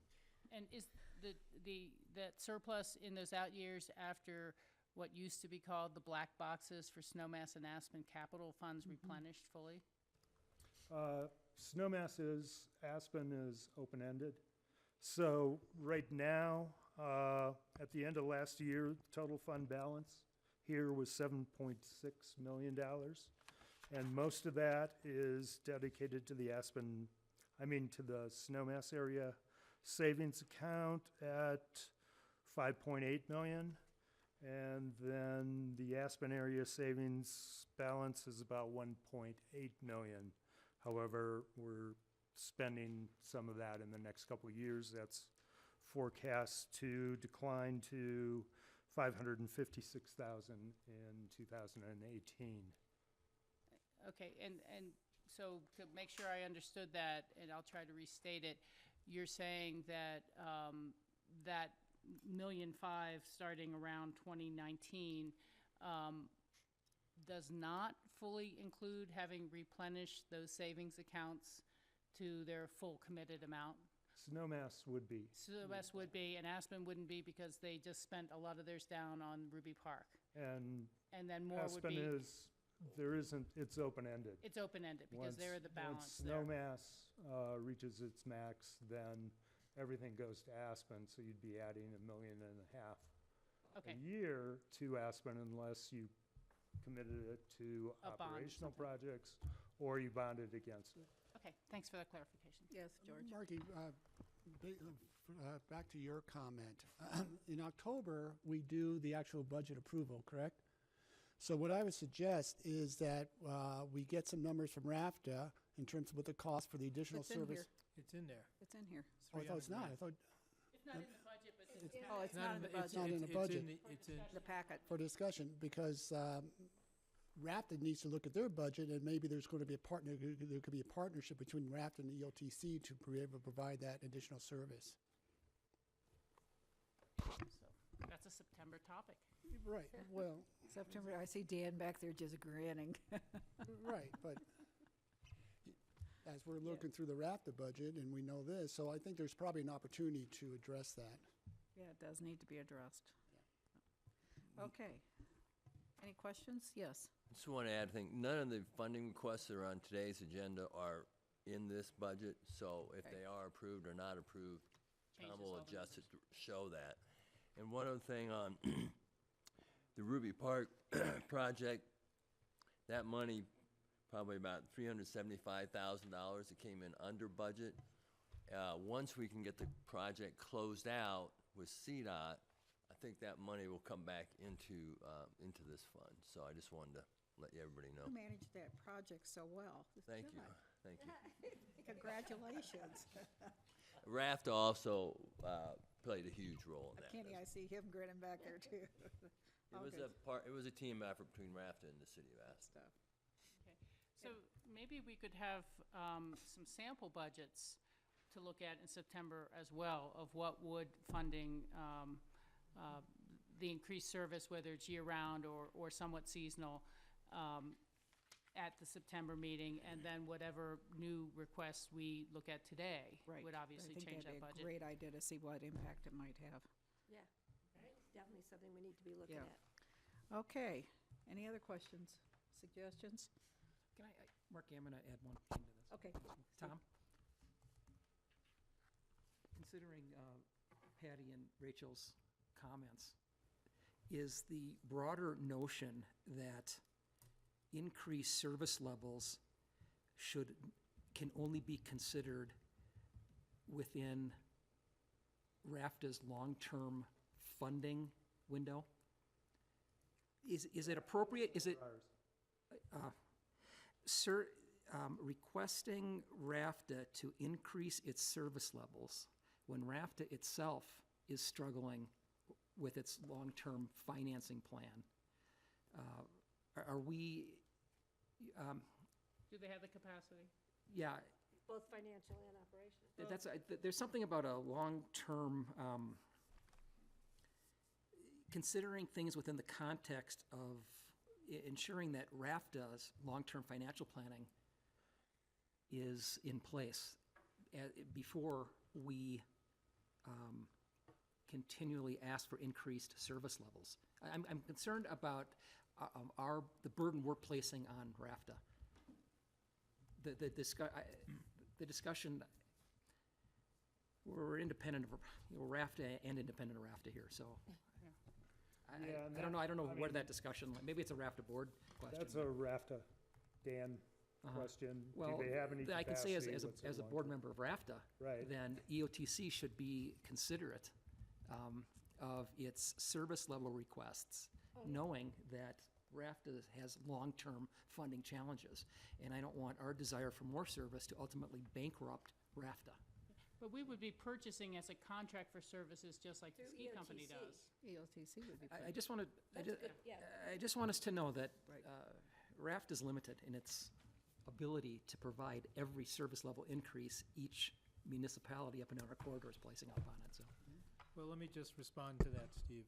And my response to that is that we in Snowmass are really just trying to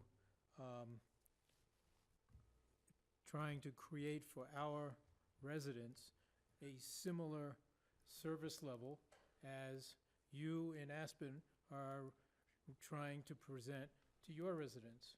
And as equals on this committee and equals within RAFTA, we feel that it's not unreasonable to request some more equality than that exists today.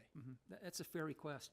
Rachel, I'm wondering if you might be able to comment on this general idea about equivalency in service levels. And I don't know how the original Yeah. agreements were written and where that, what they- There's there's a overriding, to go along with what you're saying, Bob, all for one and one for all. And then there is a fundamental issue of where the sales tax is generated as well, and what people committed to get the original Regional Transportation Authority passed. So for the service levels that Aspen has, and for their share of the BRT, it didn't just depend on the EOTC share of money going into the budget. They also passed a half-cent bed and lodging tax that goes into it as well. And so the original Snowmass commitment with T. Michael as mayor at the time was, well, we will pay our increased share, because what we all wanted out of the main line, 82, was more than any of us could afford with just the half-penny money. He said, our commitment will be to keep the fair service between Aspen and Snowmass, because it's a profit center. It was one of the only profit centers on the RAFTA route, and people seemed to pay it fairly readily, and that was how they were going to make their additional contribution. And so over the years, we've moved towards using EOTC money to make that service free all the time, and that was a pretty significant dollar amount. You know, was it $460,000 a year or something to make that service fare free and subsidize the capacity? I mean, it's the same capacity, but subsidized now. And so this is a request to increase that free service with a higher level, again, when that was a financial commitment of Snowmass at that time to make the main trunk line to bring all the employees up and to take people to and from our towns without it. So I'm not saying it's good or bad or in between, but at some point, everything we take out of the two reserves for Snowmass Village or Aspen stops being available for capital or future capital bonding. So the whole challenge from the original half penny to now 81% dedicated to RAFTA, 19% left for us to play with for parking lot improvements or rodeo lot or anything else, is challenged by how much we put into operating. So there always becomes a cost benefit. And I'll say one last thing, and that is that there was a reason why there was an intercept lot, because sometimes people might have to get in their car and drive to the intercept lot and then catch the BRT or whatever. It wasn't that everyone's going to get door-to-door service all the time out of the half penny, or we would have literally nothing left for capital. And maybe that's the direction it should go. Maybe this should all be operating money at some point, but there's nothing left for capital as we eat it up annually with operating. Thank you, Rachel. I see Clint, our town manager, I can get some info. I don't want to get yelled at. Okay.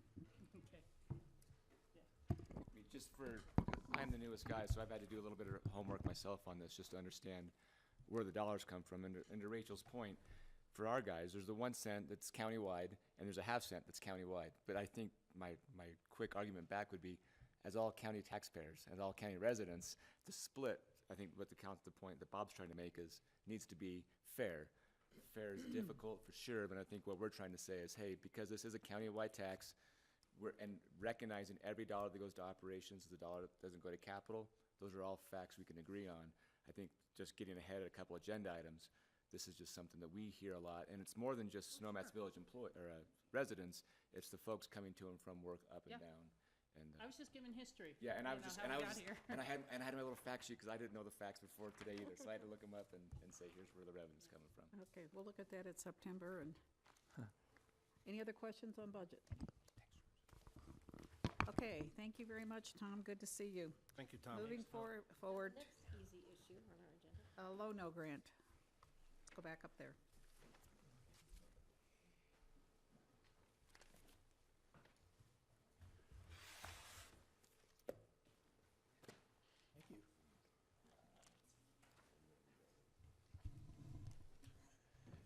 As soon as we agree on the dates, it all goes pear-shaped after that. For the meetings. Okay, Good- Dan. Good welcome. afternoon. At least we get that done. Madam Mayor. I'm Dan Blankenship, CEO of RAFTA. I have Kenny Ozier, our Director of Maintenance, with us here today to answer any of the technical questions you might have about electric buses. I was really pleased to hear Tom Oken's financial report about you coming in with some extra money last year, and so hopefully that'll make my job a little easier here, because we are requesting the EOTC to consider contributing $500,000 or some amount for local match for a low or no emissions grant that is offered by the Federal Transit Administration. They have about $55 million nationwide available. Last year, Park City applied, and I think they brought about a 50% match for their application, and they've received 6 battery electric buses, and I believe they're putting them in service in June, and they're going to be operating a BRT system that's going to run about 6 miles from outlying park and ride facility up to Park City itself. So while we were the first rural BRT system in the nation, they're going to be the second BRT system, but the first rural BRT system with an electric bus fleet. They are at 7,000 feet in elevation, which is, I think Aspen's at 7,700, and Kenny can talk about whether or not, you know, the altitude will have any bearing on battery range or durability, those kinds of things. The Low-No grant program is one that we hope will be around for a number of years, but I don't think there's really any guarantees right now about federal funding for transit. And we have been doing some due diligence over, I'd say, the last year, trying to get information from battery bus manufacturers and trying to find out, you know, how well they operate in revenue service. And I think what we've learned, you know, especially since we conducted a charrette at the Aspen Institute in, I think it was on the 3rd of May, and we had 5 bus manufacturers there to answer our questions. Our sense was, at the end of the day, that the technology has advanced enough so that it would be a viable program for us to transition into. And we want to have a test fleet of battery electric buses that would be of sufficient size to really make it a good test. And what we've decided is that we would like to apply for 8 of these battery electric buses, 4 of which would be used on City of Aspen routes, and 4 of which would be used for routes in the Upper Valley. The overall cost of the program in your packet, there is a chart, I believe, that at the back of my memorandum that talks about kind of the conceptual budget, and we're still refining that. The application that we need to submit for this program is due to CDOT on the 19th of June. They'll review it, maybe give us some feedback, ask us to tweak a few things, and then I think the actual deadline to get it to the Federal Transit Administration is like the 25th of June. So we are, we went through a procurement process to find a partner to submit the application with, because we got some feedback from our charrette from the bus manufacturers that that the people that applied for this funding who had a partner did better than those that didn't. They got more grants. And so we have selected New Flyer Industries to be our partner. We have a number of New Flyer vehicles in our fleet, probably 30 to 40 of them. Some are diesel, some are diesel-electric hybrid vehicles, so we have a working relationship with them. But we still have to kind of fine-tune some of the bus prices.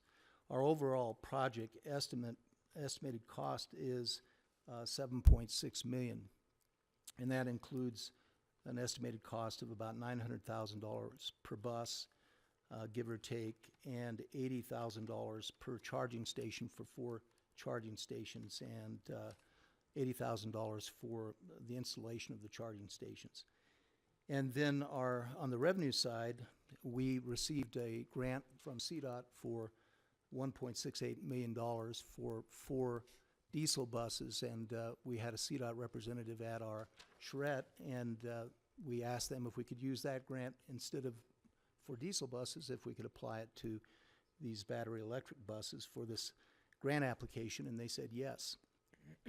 So that would be helpful. And then our match for that grant, if we were just buying diesel buses, would be $425,000.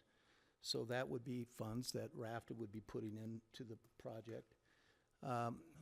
John Kruger indicated that he had talked to City Council in Aspen about their contribution for the buses, and normally they might be able to buy buses for $350,000 to $400,000, somewhere in that neighborhood, for their fleet, maybe slightly higher than that. But they've been applying for grants and then paying maybe 20% of that cost. So having to pay the price of an electric bus would be unaffordable for the city. But they did, I believe, indicate a willingness to contribute $1 million to this grant application. And then RAFTA would need to put in an additional $789,000 to balance things out, assuming $500,000 contribution from the EOTC. So total local funding would be, local and state funding would be about $4.4 million, and then the estimated Lono grant funding request would be $3.2 million. And what's good about that is that people like partnerships. They like evidence of partnerships and support for grant programs.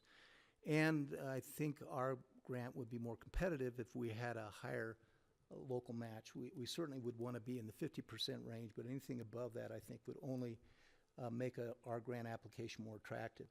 So in the bottom portion of the chart there, we compared the price of a diesel bus at $500,000 each versus these battery electric buses at $900,000. And the difference is about $3.2 million. And so that, based on this concept, we would just be requesting the incremental cost of the going from a diesel bus to an electric bus. And so if for whatever reason the EOTC were to say, well, $500,000 pretty steep, Dan, so can we do something less? The answer to that is yes. If the EOTC were to say, thank you, but no thank you, then what we would do is we would increase the Lono share. We can do that and add $500,000 to the federal share and reduce the local share down to $3.9 million, and then we would still be at about 41%, 49%, 51% local and 49% federal. So it'd still be attractive, but we would not have as many partners on our grant. And the other thing is these buses are largely going to be used in the Upper Roaring Fork Valley, and when we presented this issue to our RAFTA board of directors in May at that meeting, we asked the board if they would support us submitting this application. And even though we said to the entire board that these buses are largely going to be used in the Upper Valley because we need to test them and see what their range is, and that's where we would have the charging infrastructure installed and those kinds of things. We still got Glenwood Springs and Newcastle, and we got Carbondale, and we got Basalt and Eagle County voting in favor of it. So I think that it would go a long ways to making everybody feel good about it if the EOTC would, since these buses are largely going to be used up here, see its way clear to contribute something to this project. Any questions? Margie, can I? During our prep discussion, I thank you for kind of giving me back some of this information, because I had Brian, we did it ahead of time. I wanted to know what other communities have actually been using this type of bus, and it's good to know Park City. I still have concerns with the climate elevation from the intercept lot to Snowmass Village, and the temperature changes and the draw on battery systems based on temperature, whether it be too hot or too cold. That really draws down on your battery opportunities. So those are questions I have, but that's just the beginning. There's Kenny. Okay. Speak into the mic, Kenny. I wish you would have come to the charrette. I was unable to, but I would have liked to have been there. In some ways, we were glad you weren't there, because actually, every manufacturer except Gillick brought a bus up here. We were really impressed with the ability to climb up to Snowmass, and in, I guess, my planning thing, this makes sense that ski buses should be electric buses running up and down to Snowmass. And that was one of, I guess, one of my important things that operationally they work really well. We have concerns about charging infrastructure that's not quite there, but it will be in the next few years, that will really, I guess, open up opportunities that currently aren't there. But when they looked at, we actually gave them the route profile for running up to Snowmass, and we can almost do a full day's worth of skier shuttles or, Snowmass routes on one charge if we use auxiliary heat. We had a long talk about that in the workshop, and all the bus manufacturers recommended it. They provided in their buses. It's a little diesel-fired unit, and with that, we think really about the only route that kind of got challenged was Highlands, because that runs, if we did it with one bus, it runs over 200, I think about 250 miles a day. Right. But all the skier routes, the Snowmass routes up and down were well within the ranges of the information we got back from the bus Right. manufacturer. What about regen capacity? Do they have any regeneration capacity? So going downhill, you're building up. It does coming down. How much, that varies depending on the salesman and the vendor that's there that day. But that's the beauty of doing a pilot program. We'll be able to run these buses, in the Upper Valley, try them on different routes, see what happens, see where the technology's going. The other big issue is that battery technology is actually moving forward quicker than charging Very technology, quickly. because they believe that that's the key, that we will do depot charging only at our facility, and at the next 5 years that there may not be the need for en-route charging, which saves us a lot of money and a lot of headaches. Again, the big issue, altitude doesn't affect electric motors. Internal combustion engines, yes, but not electric motors. Temperatures, they do temperature control the batteries to maintain heat or cooling, depends on what time of the year. And the They've climate. got that in, but it's the heat that they were most concerned about, and that's why they recommended that we buy buses with auxiliary diesel heaters, and that's our intent. The other question I have too, when we move this along, is the maintenance opportunities. Do we have to retrain RAFTA bus maintenance people? This is a whole new technology, evolving technology, and I didn't see any costs associated with that. There will be some costs associated with that. We went through that with CNG. That was a phenomenal change in technology. This is the same. One thing that the bus manufacturers do, they do provide extensive training with the initial purchase of buses. When we went through CNG, we actually brought 2 guys and dedicated them strictly to do training for drivers, mechanics, first responders, because it's what we learned through the CNG program. And we've talked to Blake and Thomas, and they're the ones that would probably do the extensive training with New Flyer, come back, break it into modules, and then give it to all our people. So we don't see that it's a huge cost. But there is there'll some be cost associated. But it's something we have to do. Is we're going to have these buses for 15 years, and we're going to hire a lot of mechanics. and So if you're going with New Flyer Industries, how long have they been, how long have their diesel electric buses been online? How long have they been out in the public? What's their track record? Electric buses, they've been building trolley buses since, I think, the 20s or 30s. So they've been into electric buses probably as long as any manufacturer has been. That was one of the things that probably made us more interested. They are a proven company. They have a long history. They aren't going to disappear, in the next few years. They've done diesel, CNG, hybrid electric, trolley buses, and they do fuel cells and battery buses. But this is a new technology combining the diesel electric. This is a new hybrid, so it would be of interest, and trust me, I'll research them now that I know the name.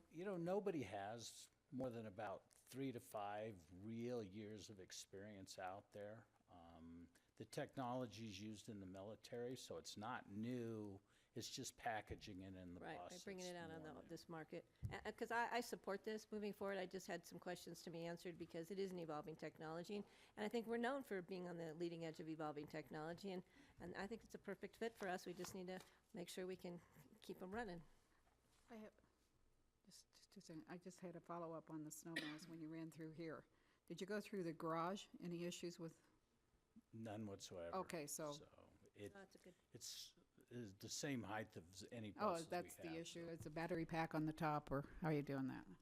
Usually in the mainframe. Greg? Yeah, some have, yes, that's what I thought.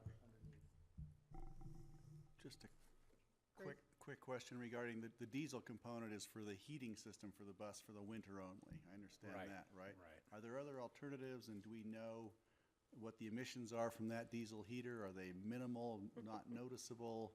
Will there be people rolling coal in the buses through town? We'd prefer not to use the auxiliary heaters.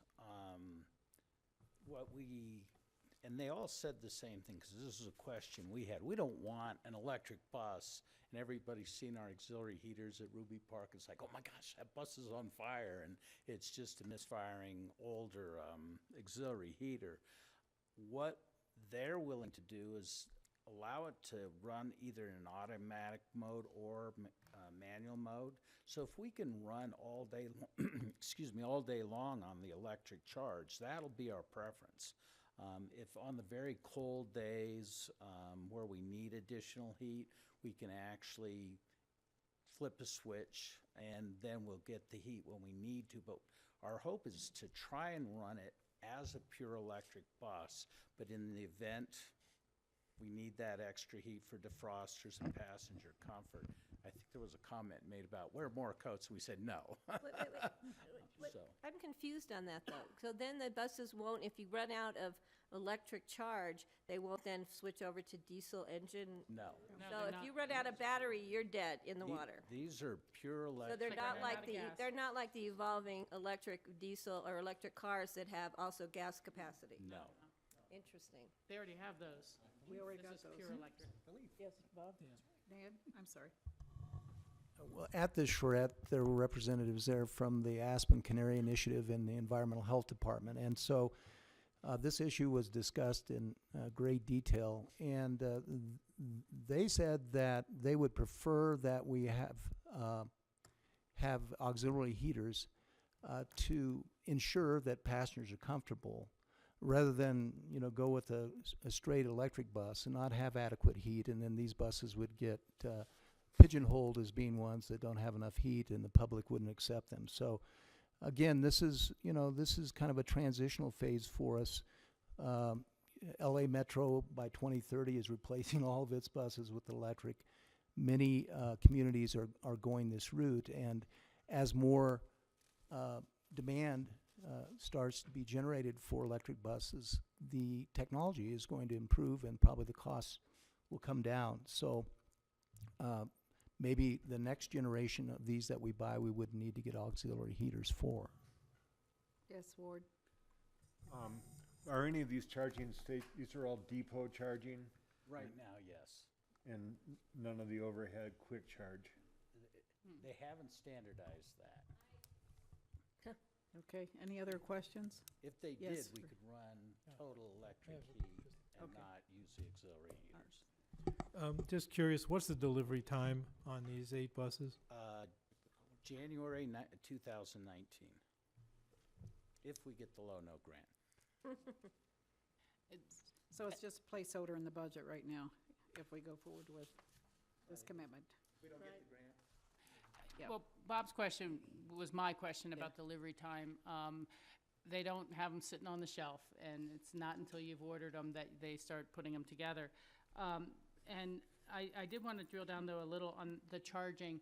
Do you already have a charging station that would, or is that cost going to be additional, and who would absorb that? It's in the budget. Rachel, in the spreadsheet that I provided, remember the it's in spreadsheet the days c- from yeah. RAFTA? It's included. We have the 4 charging stations at $80,000 apiece, and then $80,000 for installation, and that may go up or down a little bit as we finalize our grant application, and we're going to get some more pricing information on the buses. So these numbers may change, but we can adjust the low-no grant slightly to give us the cushion that we need if for some reason the costs that we have here are a little bit lower than our final estimates. Well, you know, with the city getting, I believe, 100% of its electricity from renewable resources, that is just a tremendous marketing tool for those buses coming to and from Snowmass. And I know at times there's been diesel clouds that you guys have to worry about when the buses are warming up and waiting to load, and there's a temperature inversion and things. So I fully support this going forward at the $500,000 number. You know, as I said, there's only so much we really can do working around the edges of this congestion problem, and the more we can get people onto buses and make that the enjoyable and attractive experience, then you win the battle by 2 and 3% solutions here and there. And so I believe that. And then secondly, given the incredible flux of the federal government and federal funding, I would get any grant I could while they're still available. Who knows what will be there in the future? And you know, it's a challenge with state financing as well. So I would make a motion to approve the $500,000 as a placeholder to see as our matching grant to see if we get the grant, and if we don't, the money comes back into the budget. Thank you. Thank you, Ann. I'll second that for discussion. Okay, we've got Ann seconded. Any further discussion? Okay, I'm going to look to Aspen. For the vote. Ready to vote? Yes. Yes. Picken County? Yes. Yes. Snowmass? Yes. Yes. Yes. Okay, Yay. passed. Thank you very much. Next item, And thank you, Tom, for giving the good news about the Thanks, budget guys, right for before. coming. Thanks for Upper answering Valley the questions. traffic patterns analysis. Brian, come on up. Thank you. I'm Brian Pettit. I'm the Public Works Director for Pitkin County. And this request really stemmed from a EOTC meeting where we were discussing the AirSage data, the cellular data we purchased to complete the Upper Valley Mobility Study. And in that meeting, it was brought up, are we going to be looking at travel patterns where people are moving around the Upper Valley with that? And the response was no, because the AirSage data that we had was going to be related to transit only. And so with that information, staff requested that Parsons develop a scope of work to better utilize the AirSage data to develop an origin and destination study to determine where people are moving in the Upper Valley and the three categories are resident, worker, and visitor. And then if you look on in the packet, it talks about where people are moving in and out of. So this study would provide data that would be useful for future decision-making on how to address traffic congestion in the Upper Roaring Fork Valley. Once we had the scope of work, we attended a meeting with CDOT, and we asked them to be a partner in it, and they verbally committed $50,000 to the 185. And since then, we've become aware that the Aspen Institute may be willing to partner with the remaining, about half of the remaining funds, $67,000. So with that, this request and this study is requesting that the EOTC approve $67,000 and contingent on CDOT participating at the $50,000 level and the Aspen Institute contribute $67,000. But I will add, someone asked, will this help us figure out the entrance to Aspen problem? And I don't know that it will. I think it's additional data that could be useful in decision-making moving forward, but I think we know what the entrance to Aspen problem is. And so, having said that, I'll just... Not to be cheeky, Brian, but what is the entrance to Aspen issue? Seriously. Yeah. No, I'm not joking. I mean... It's a good question, and it's the constraint where we have two lanes of traffic going down to one. And then we have a backup going into town. That's the primary functionality of the entrance to Aspen problem. Now, what this study would do is to put a more well-rounded data set around that problem. We would know where people are coming from, what their interest is in having that travel trip. we would look at the airport individually and see those cell phones arrive and find out where they're going and when they're moving there. So we could better address that constraint more regionally with this data. Does that make sense? Yeah, I'm just trying to really get my arms around so what? I know where I go when I go into Aspen, it's all over the place, but there's really no change. So.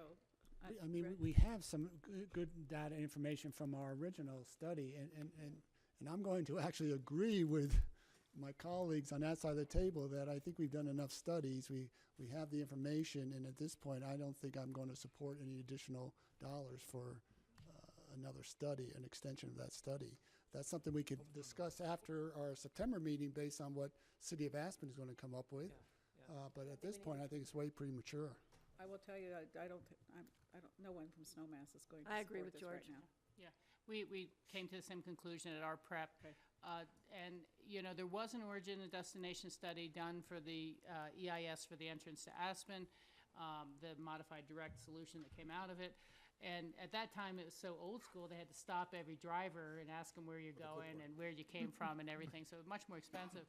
But it did show that we have the golden triangle between Aspen, Snowmass, and Brush Creek that generates 70% of the traffic. Exactly. You know, oddly enough, we've seen the enemy and it's us, so I don't know that those numbers have changed much or it would tell us anything new.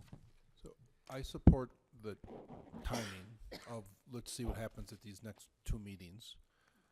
Having said that, you know, before you can solve the problem, you kind of need to know what it is. So, and I think there's like 2 reasons one does a study. One is because they really don't know, and they need it, or they need to validate what a lot of people already understand because you just need to put it in the book and formalize it. So I'm not sure where we are on this.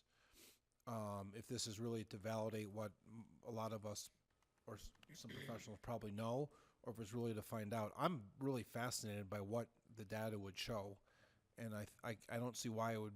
I think there's probably a really good return on the investment. Having said that, it seems like we're putting a lot of a lot of pressure on these 2 outcome meetings that we're going to be having in July and September to figure it out. But I think it's after that, so okay, let's figure out what direction do we want to try to go into. But I still think this might very well be a piece of the puzzle that we want to use, but it seems like minimally not right now. Not ready. Yes, Ann? Yeah, and as you said, this is a pretty good return on investment when you've got CDOT putting in 50,000 and Aspen Institute putting in 67. But that said, I'm not quite sure what we're getting out there. Brian, can you tell me what the value that CDOT and/or Aspen Institute saw in this study that they're willing to give that amount of money? I can speak to CDOT. I've not been in, I haven't talked to the Institute about the value that they see in it, but CDOT, it was an opportunity for CDOT to become more of a partner. You know, we look to CDOT to be a leader on the state highway that enters town, and if it comes to pass that the local governments have to be the leaders in solving this problem. So I think CDOT saw this as an opportunity to show interest. Their interest would still be there if we made the decision in September. I believe so. Yeah, Yes, good there was question. no timeline on that. Okay. So do we need a motion to not fund this now, or we can just move it forward? Okay. Just move it forward to continue at our next meeting. I'd make a motion to continue the Thank item you, to the next Rachel. Do I meeting. have a second? A second. I'm just going to ask for support. On support, okay. Let's Aye, move aye, on aye. to the Grand Avenue closure. I saw Kathleen back there. Hey, Kathleen. Gosh, I haven't seen you forever. I don't get up here that much. Wow, yeah. Hi.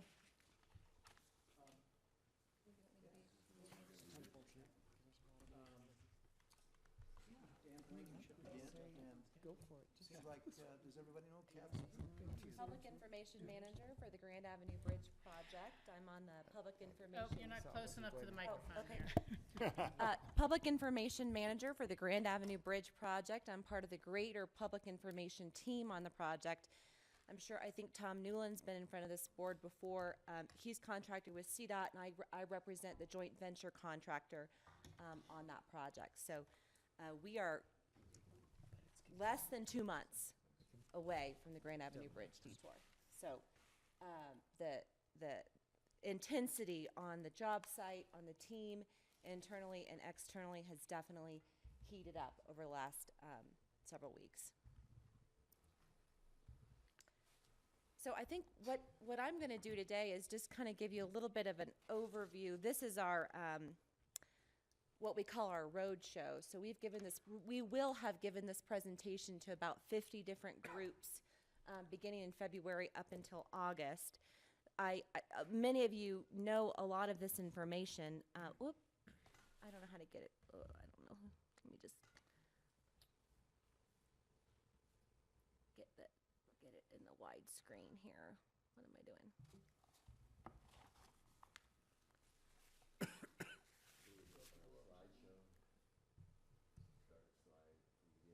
There we go. Okay. There we go. You know, you get so used to your own computer. So the theme for this whole, heading up into the detour is really working together. We came up with a marketing campaign that was very directional. We felt like we needed to tell people exactly what they needed to do, which is plan ahead, team up, and drive less. The bridge is closing at midnight or very early in the morning, rather, at the 14th. The point of no return is about 7 a.m. when they saw cut the original traffic bridge and excavate it for the next 5 days.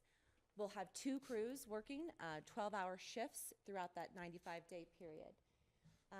This is basically just enough time to get 2 lanes of traffic open in either direction.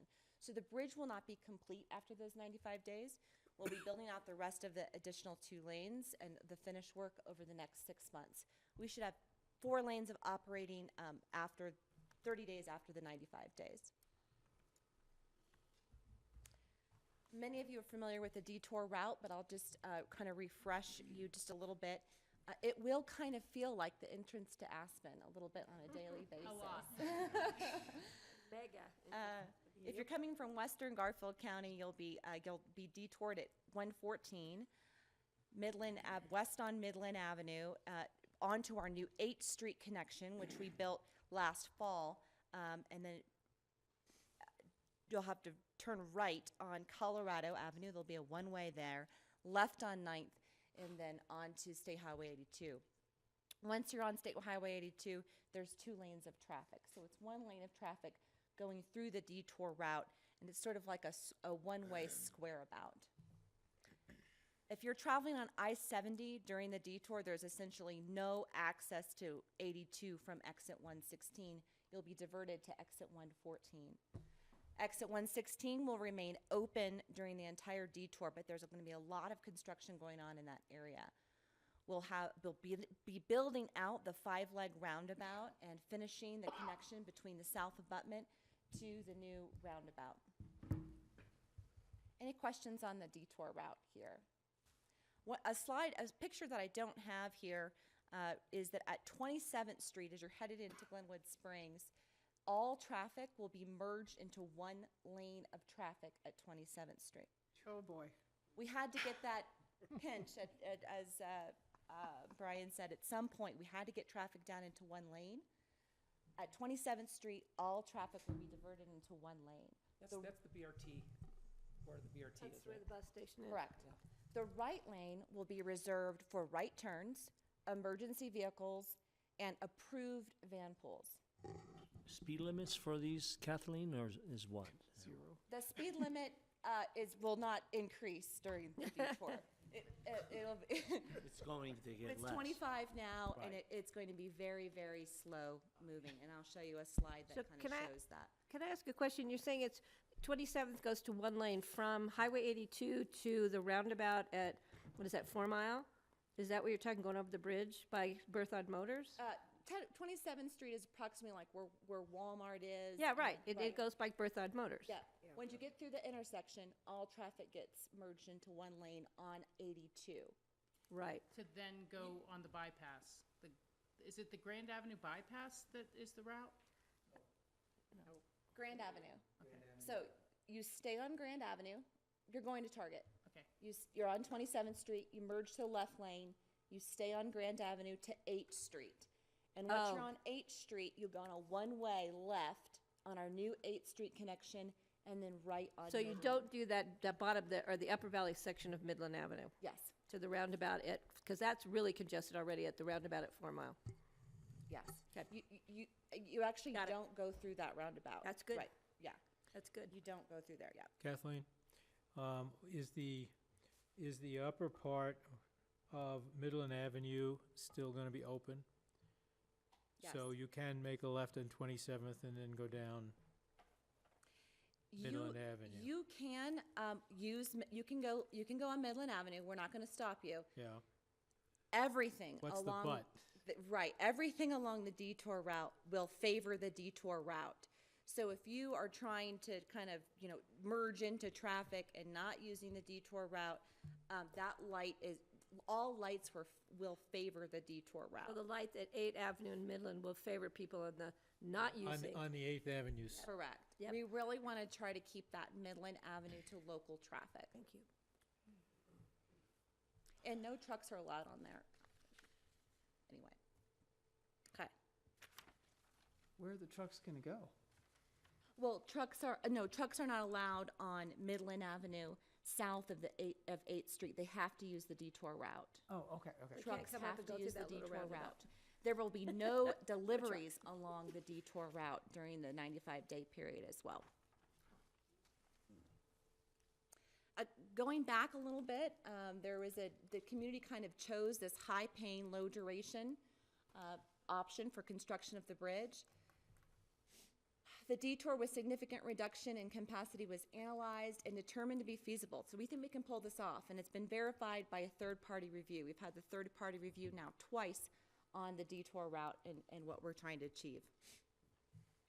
Some big challenges. There's no peer project. We're kind of pulling off something that no other community has done in the nation for this period of time. The commuter population is used to that low traffic. So education is really the key. I talked about those meetings that we've had. We have a huge public information campaign that's associated with this project. So here's our traffic counts. This is State Highway 82, Midland Avenue. This is the detour route. So southbound, going from Newcastle area, coming into Glenwood Springs, we see a big spike in traffic in the early morning hours, about 7 o'clock, 7:45, 8 o'clock. Then traffic really drops off. Same kind of midday, and then afternoon coming home from the Upper Valley, you see that it's a little longer of an impact, starting to climb. It really gets at peak hours at about 5 o'clock. This is nothing new. I'm sure you guys have been in this pattern before. This is the detour route. So we're at 80% capacity right now. And so those peaks, those peaks that are at the southbound and the northbound, we're basically at gridlock. So the green line shows what the 100% capacity is on the detour route. Those peaks are what we have to get down. But basically, we're at 80% capacity during the entire time of the detour for those 95 days, during the peak hours. So delays are contingent upon getting 700 vehicles per hour off of the main traffic area. Basically avoiding those peak times, the morning from 6 a.m. to 9 a.m. and then the evenings from 3:30 to 6:30. And I pulled this language from the EA, and I try to be very dramatic when I say this to people, so there's a very clear expectation. Considerable delays and substantially increased travel times are anticipated during those peak hours. So anything you can do to adjust your schedule outside of those peak hours are going to be beneficial. So again, the detour route will be congested during all times of the day, 6 a.m. to 7 p.m. The detour route is basically over capacity during the peak times right now, if motorists do not voluntarily change their habits. Even though I have a communications firm, I'm basically in the behavioral change business these days. Worst case is that nobody decides to make a change. We're looking at 1 hour delay in either direction through town. I think you've heard this before. Best case is we get those 700 vehicles per hour and we're around 15 to a 20-minute delay through the detour route. So still moving very slowly, but traffic is moving. Of course, if anything were to happen on the detour route, an emergency, a breakdown, if the canyon will not close, no rock slide during the 95. Anything happens there, we have contingency plans in place for that if the canyon. Basically, if the canyon closes, we'll be diverting traffic at Rifle, starting at Rifle, over McClure Pass. Rifle over. Northern route. Is that Cottonwood, or I can't think of the name of the town, but. It's not McClure. Well, McClure Pass actually is the detour to the detour. So if something were to happen to the detour route, we would detour folks to McClure Pass. And then how do they get back down from McClure Pass to Rifle? McClure Pass. Oh, through some of the back roads? Exactly. I can't think of the name of that highway on the top of my head, but Yeah, you have to go through Vegas first, anyway. yeah. Rachel, what does that mean? So how are we going to get those 700 vehicles per hour? We think about 150 people per hour are going to use RAFTA, at least. Are going to be commuting using RAFTA. We think we have about 150 that are carpooling or using the van pool. Schools, parents carpooling. We've had at least 30 meetings with the school district so far and the parents of the school district. We're really encouraging them to team up, get in carpools during this time. We think we can get about 100 of those people during peak hours using alternative transportation. Shifting their schedules and telecommuting, the county, Garfield County and Valley View Hospital and City of Glenwood Springs are really leading the efforts, making those decisions to allow some flexibility with their employees, and we're seeing other businesses do that as well. This is per hour. Per hour. Thank you. Per hour. Bike, walk, and use Ride Glenwood, or RAFTA, of course, for trips during around town. We think about 100 people will be doing that per hour. The word on the street is most people in Glenwood are going to be on their bicycle. Yep.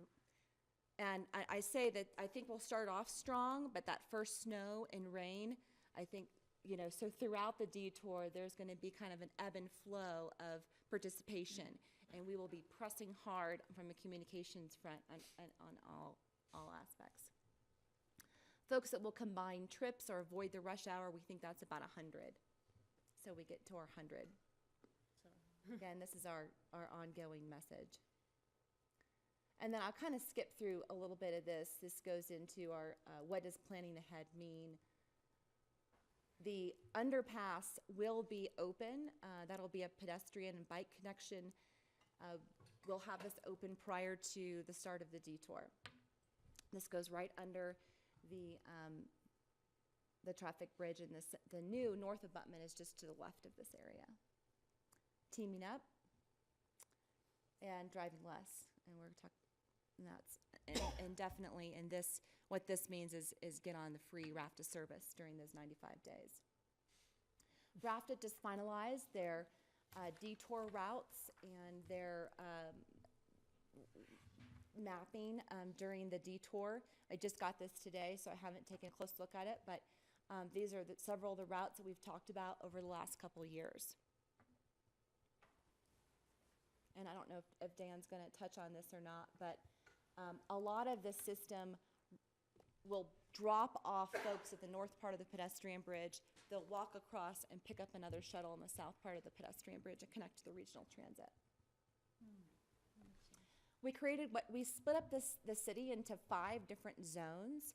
In each of those zones, there's identified community assets, which we'll be rolling out here in the next little bit. We're still negotiating some areas, but we had to create kind of a common language to get organized around some of the assets that we've gotten.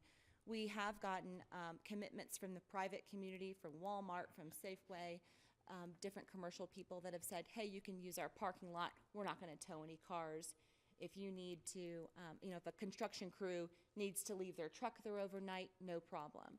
So you'll start to see our asset maps come out of what are the different assets in each of those 5 zones. So what's our formula for success? Now, this is a little bit of my public relations pitch, but it's also kind of I have to say this because this is extremely challenging. We have an engaged public. We have resilient community. We have a track record for teamwork so far on this project where over a year and a half in, we've spent millions and millions of dollars, and we have not one injury on the job site. We're problem solvers, but the last message here is that there is no option. Personal habits will have to change during this time. So, Kathleen, I have a quick question. August 14th, 95 days before, I wish Independence Pass was open a little longer, so we won't have to go that way if we have to go around.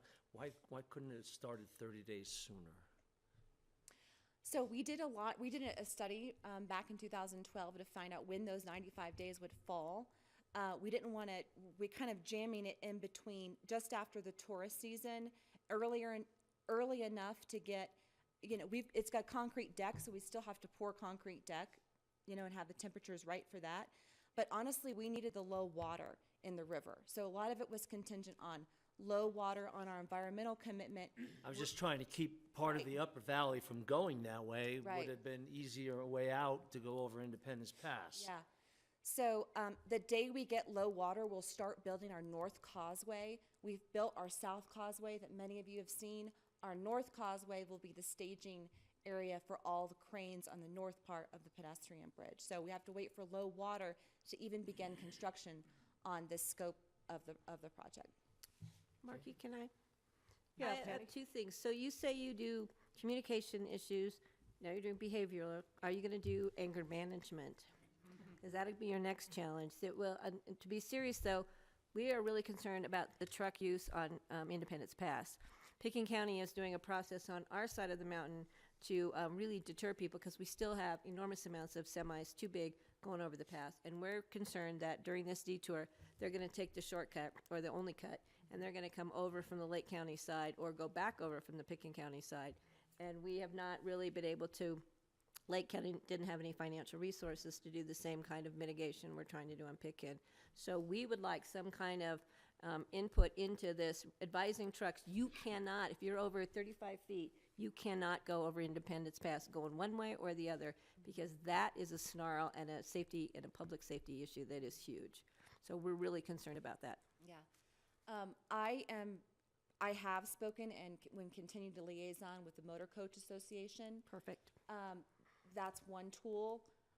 If anyone has a contact at Google, that would be another great tool. We've tried that too and have not had a lot of success with that. We haven't, and I think the heat map from that first day of the detour will help. But their GPS, from what I understand from the truckers, is that they get locked in. GPS sends them over. Right. In the middle of the winter. Right. Too. Right. So we've asked, and it's my understanding that on the other side of Leadville, maybe even before when you're coming off I-70, we're trying to get some signage there, and we would like to see signage at the detours in Glenwood Springs that also advises people, truckers, that they can't go through, because we're really seeing that as $1 fine. Yeah, and we're really serious about it. In terms of people using the buses, and Raft has done a great job, and all the people involved, getting parking lots rented and leased and what have you. Is there a separate bus lane then, 8th Street or coming up Midland? Yes. So Okay. that right lane Okay. is a dedicated bus lane. Okay. From 27th Street to 8th, and then they'll also be able to jump on Wolfshin, jump the detour route behind the Glenwood Meadows. The only way in and out of the Glenwood Meadows will be at the light. Everything is going to be very controlled. Okay. And the bus schedule is already published, so it's well done. Oh, great. Great. Any other questions for This Kathleen? kinda shows you what that- Bert?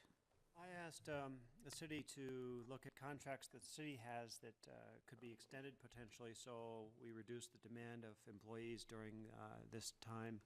And I'd ask the other jurisdictions to do the same. If you have some large projects that are under construction during those 90 days, to see if you can extend the contract without a penalty for to alleviate some of the traffic. Rachel? Thank you. I don't know if the city has considered this, but I think it has. I think I may have seen it in the papers of when the music students move out of Meralt seasonal and Burlingame seasonal, to make that available at a reasonable rate, so perhaps some workers would literally stay up there and We're doing rent it, them. Rachel. Yeah, okay. The other thing, I'm really glad you're talking to the Motor Carriers Association, but if there's any way to encourage the retailers to take as many or as much delivery of goods as possible that they would need before that deadline, I think that would be key as well. One of the things that might come before some of your agencies, if not already, is things like looking at the hours of construction and, Letting them start earlier? right, Yes. 7? yes. Yes.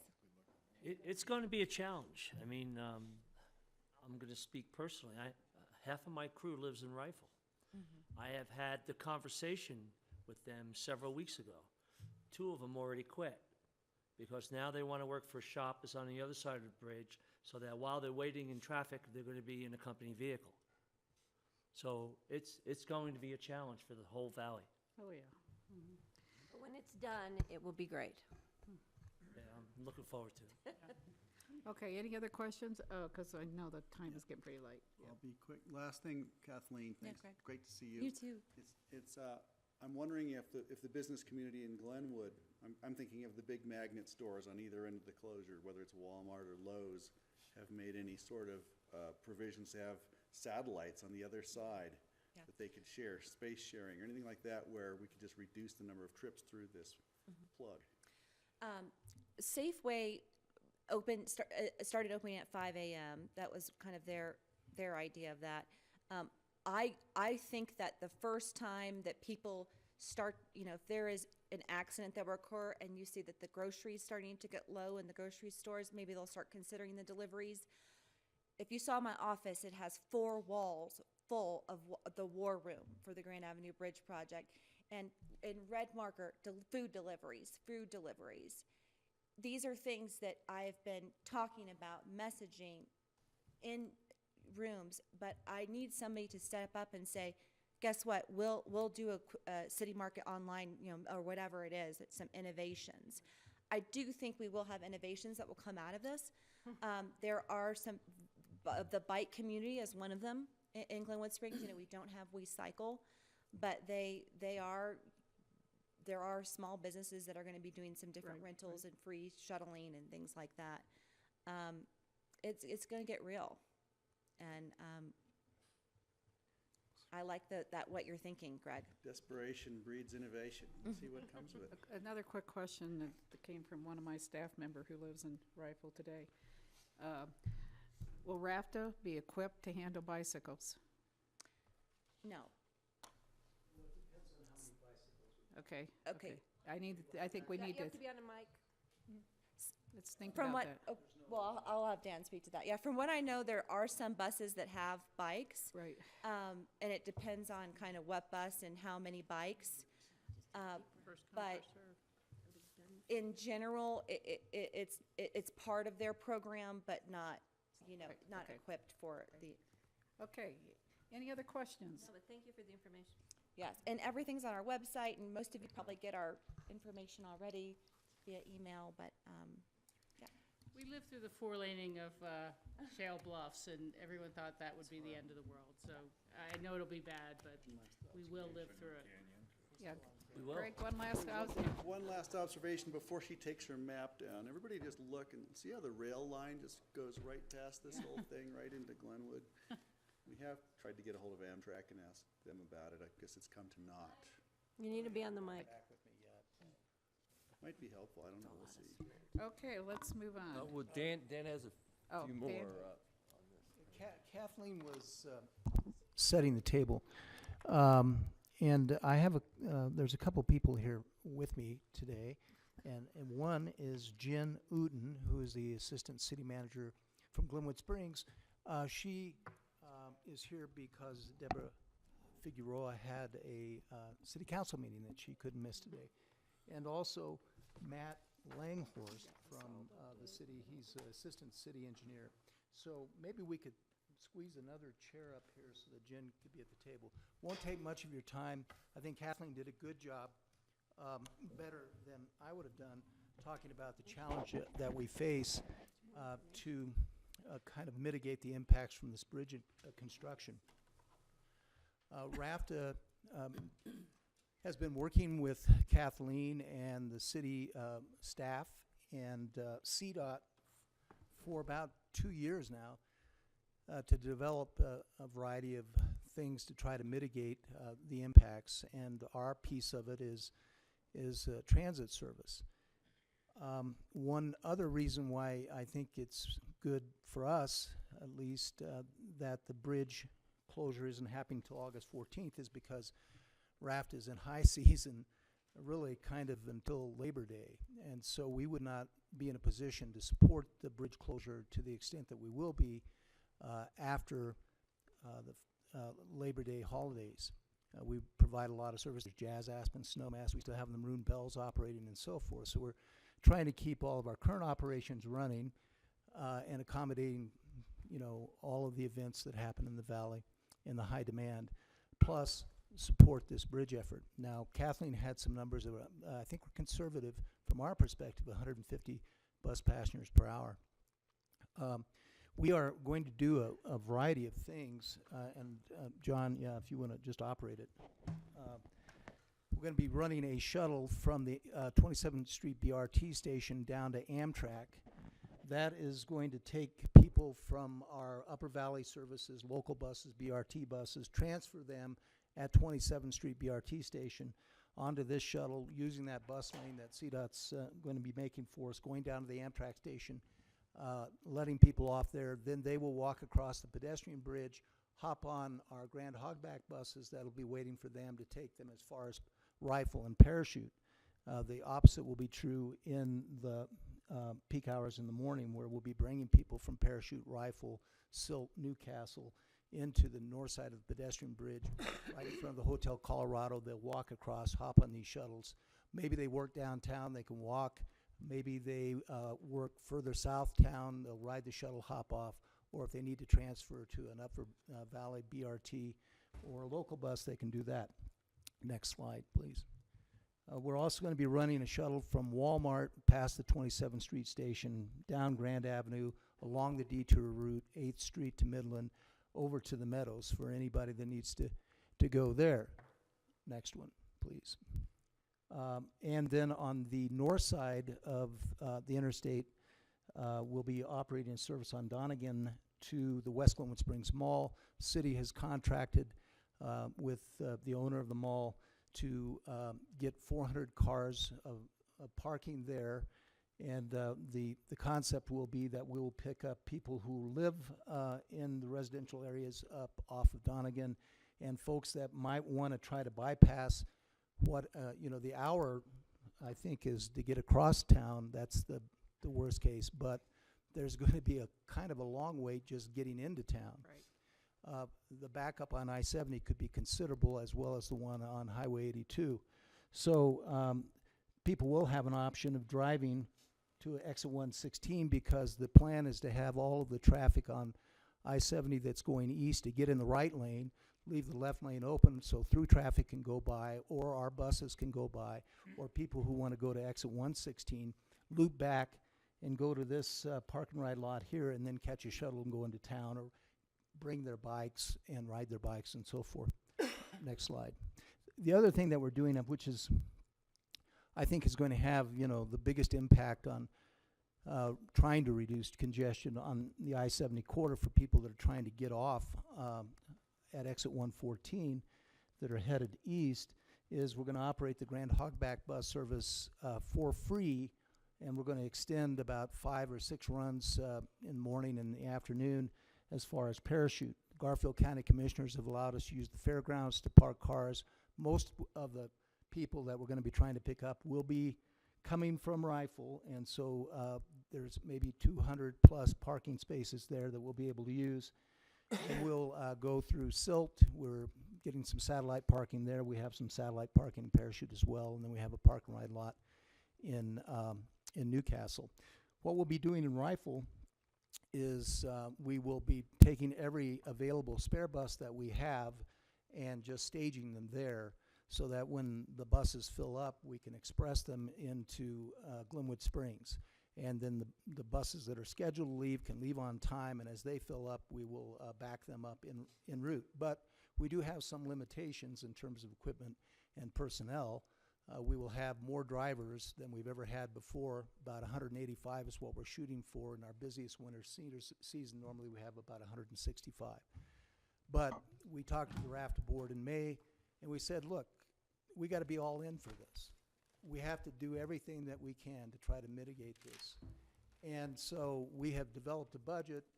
The EOTC graciously contributed $335,000 to help fund these services that you see.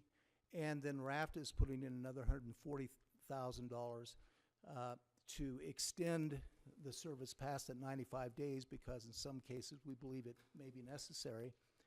And then we're giving up fare revenue of about $80,000.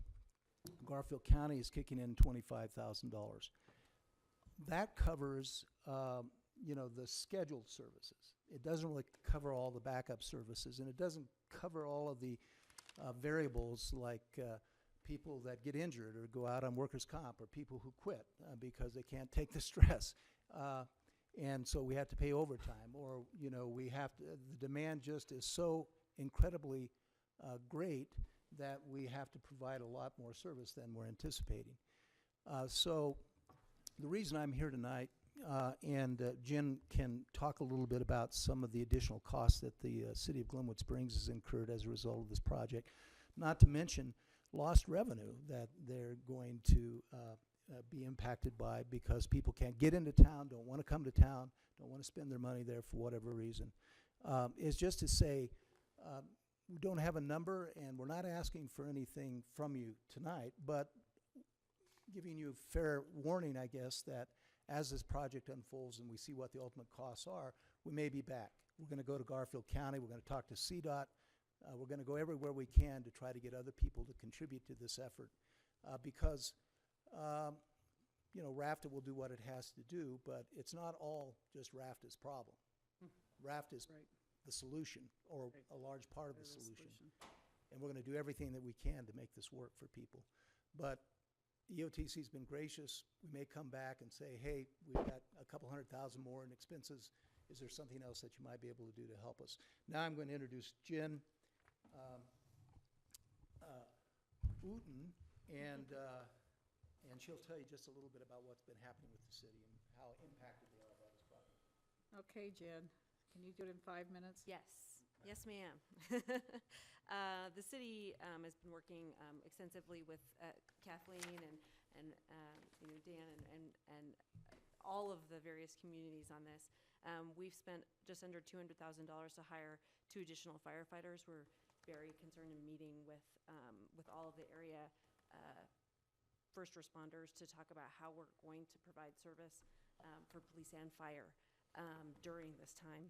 Just under $4 million to complete pedestrian improvements that will allow folks to use their bikes and walk around town, and $126,000 to create additional temporary parking, which we've gone over a little bit. We also have some additional expenses, just under $20,000 for the portion of the bus service that we're doing along Donegan in North Glenwood to try to get folks to that north landing of the pedestrian bridge.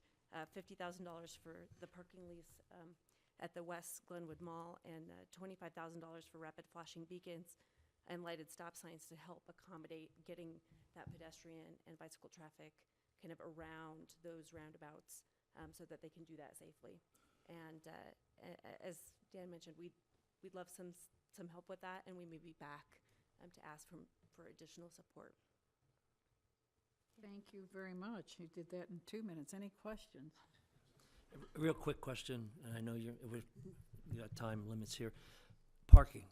Okay, so there will be additional parking for people coming from Rifle, and what about on the other side of the bridge, on the Glenwood side of the bridge? What about parking arrangements on that side? We are doing some additional temporary parking downtown. to accommodate. Will vehicles be allowed to park overnight? There will be some places where they will be, and there'll Because be some places where we're not encouraging that. There's going to be some relay things going on here. People are going to leave a vehicle on the other side of the bridge, get off at 116, walk across the bridge, get on the vehicle, and go up to Aspen. Right. Yeah, I mean, I've heard everybody's solution in Glenwood Springs is to park a car at Two Rivers Park. We have, just over 100 parking stalls there, so not everybody can have that as their solution.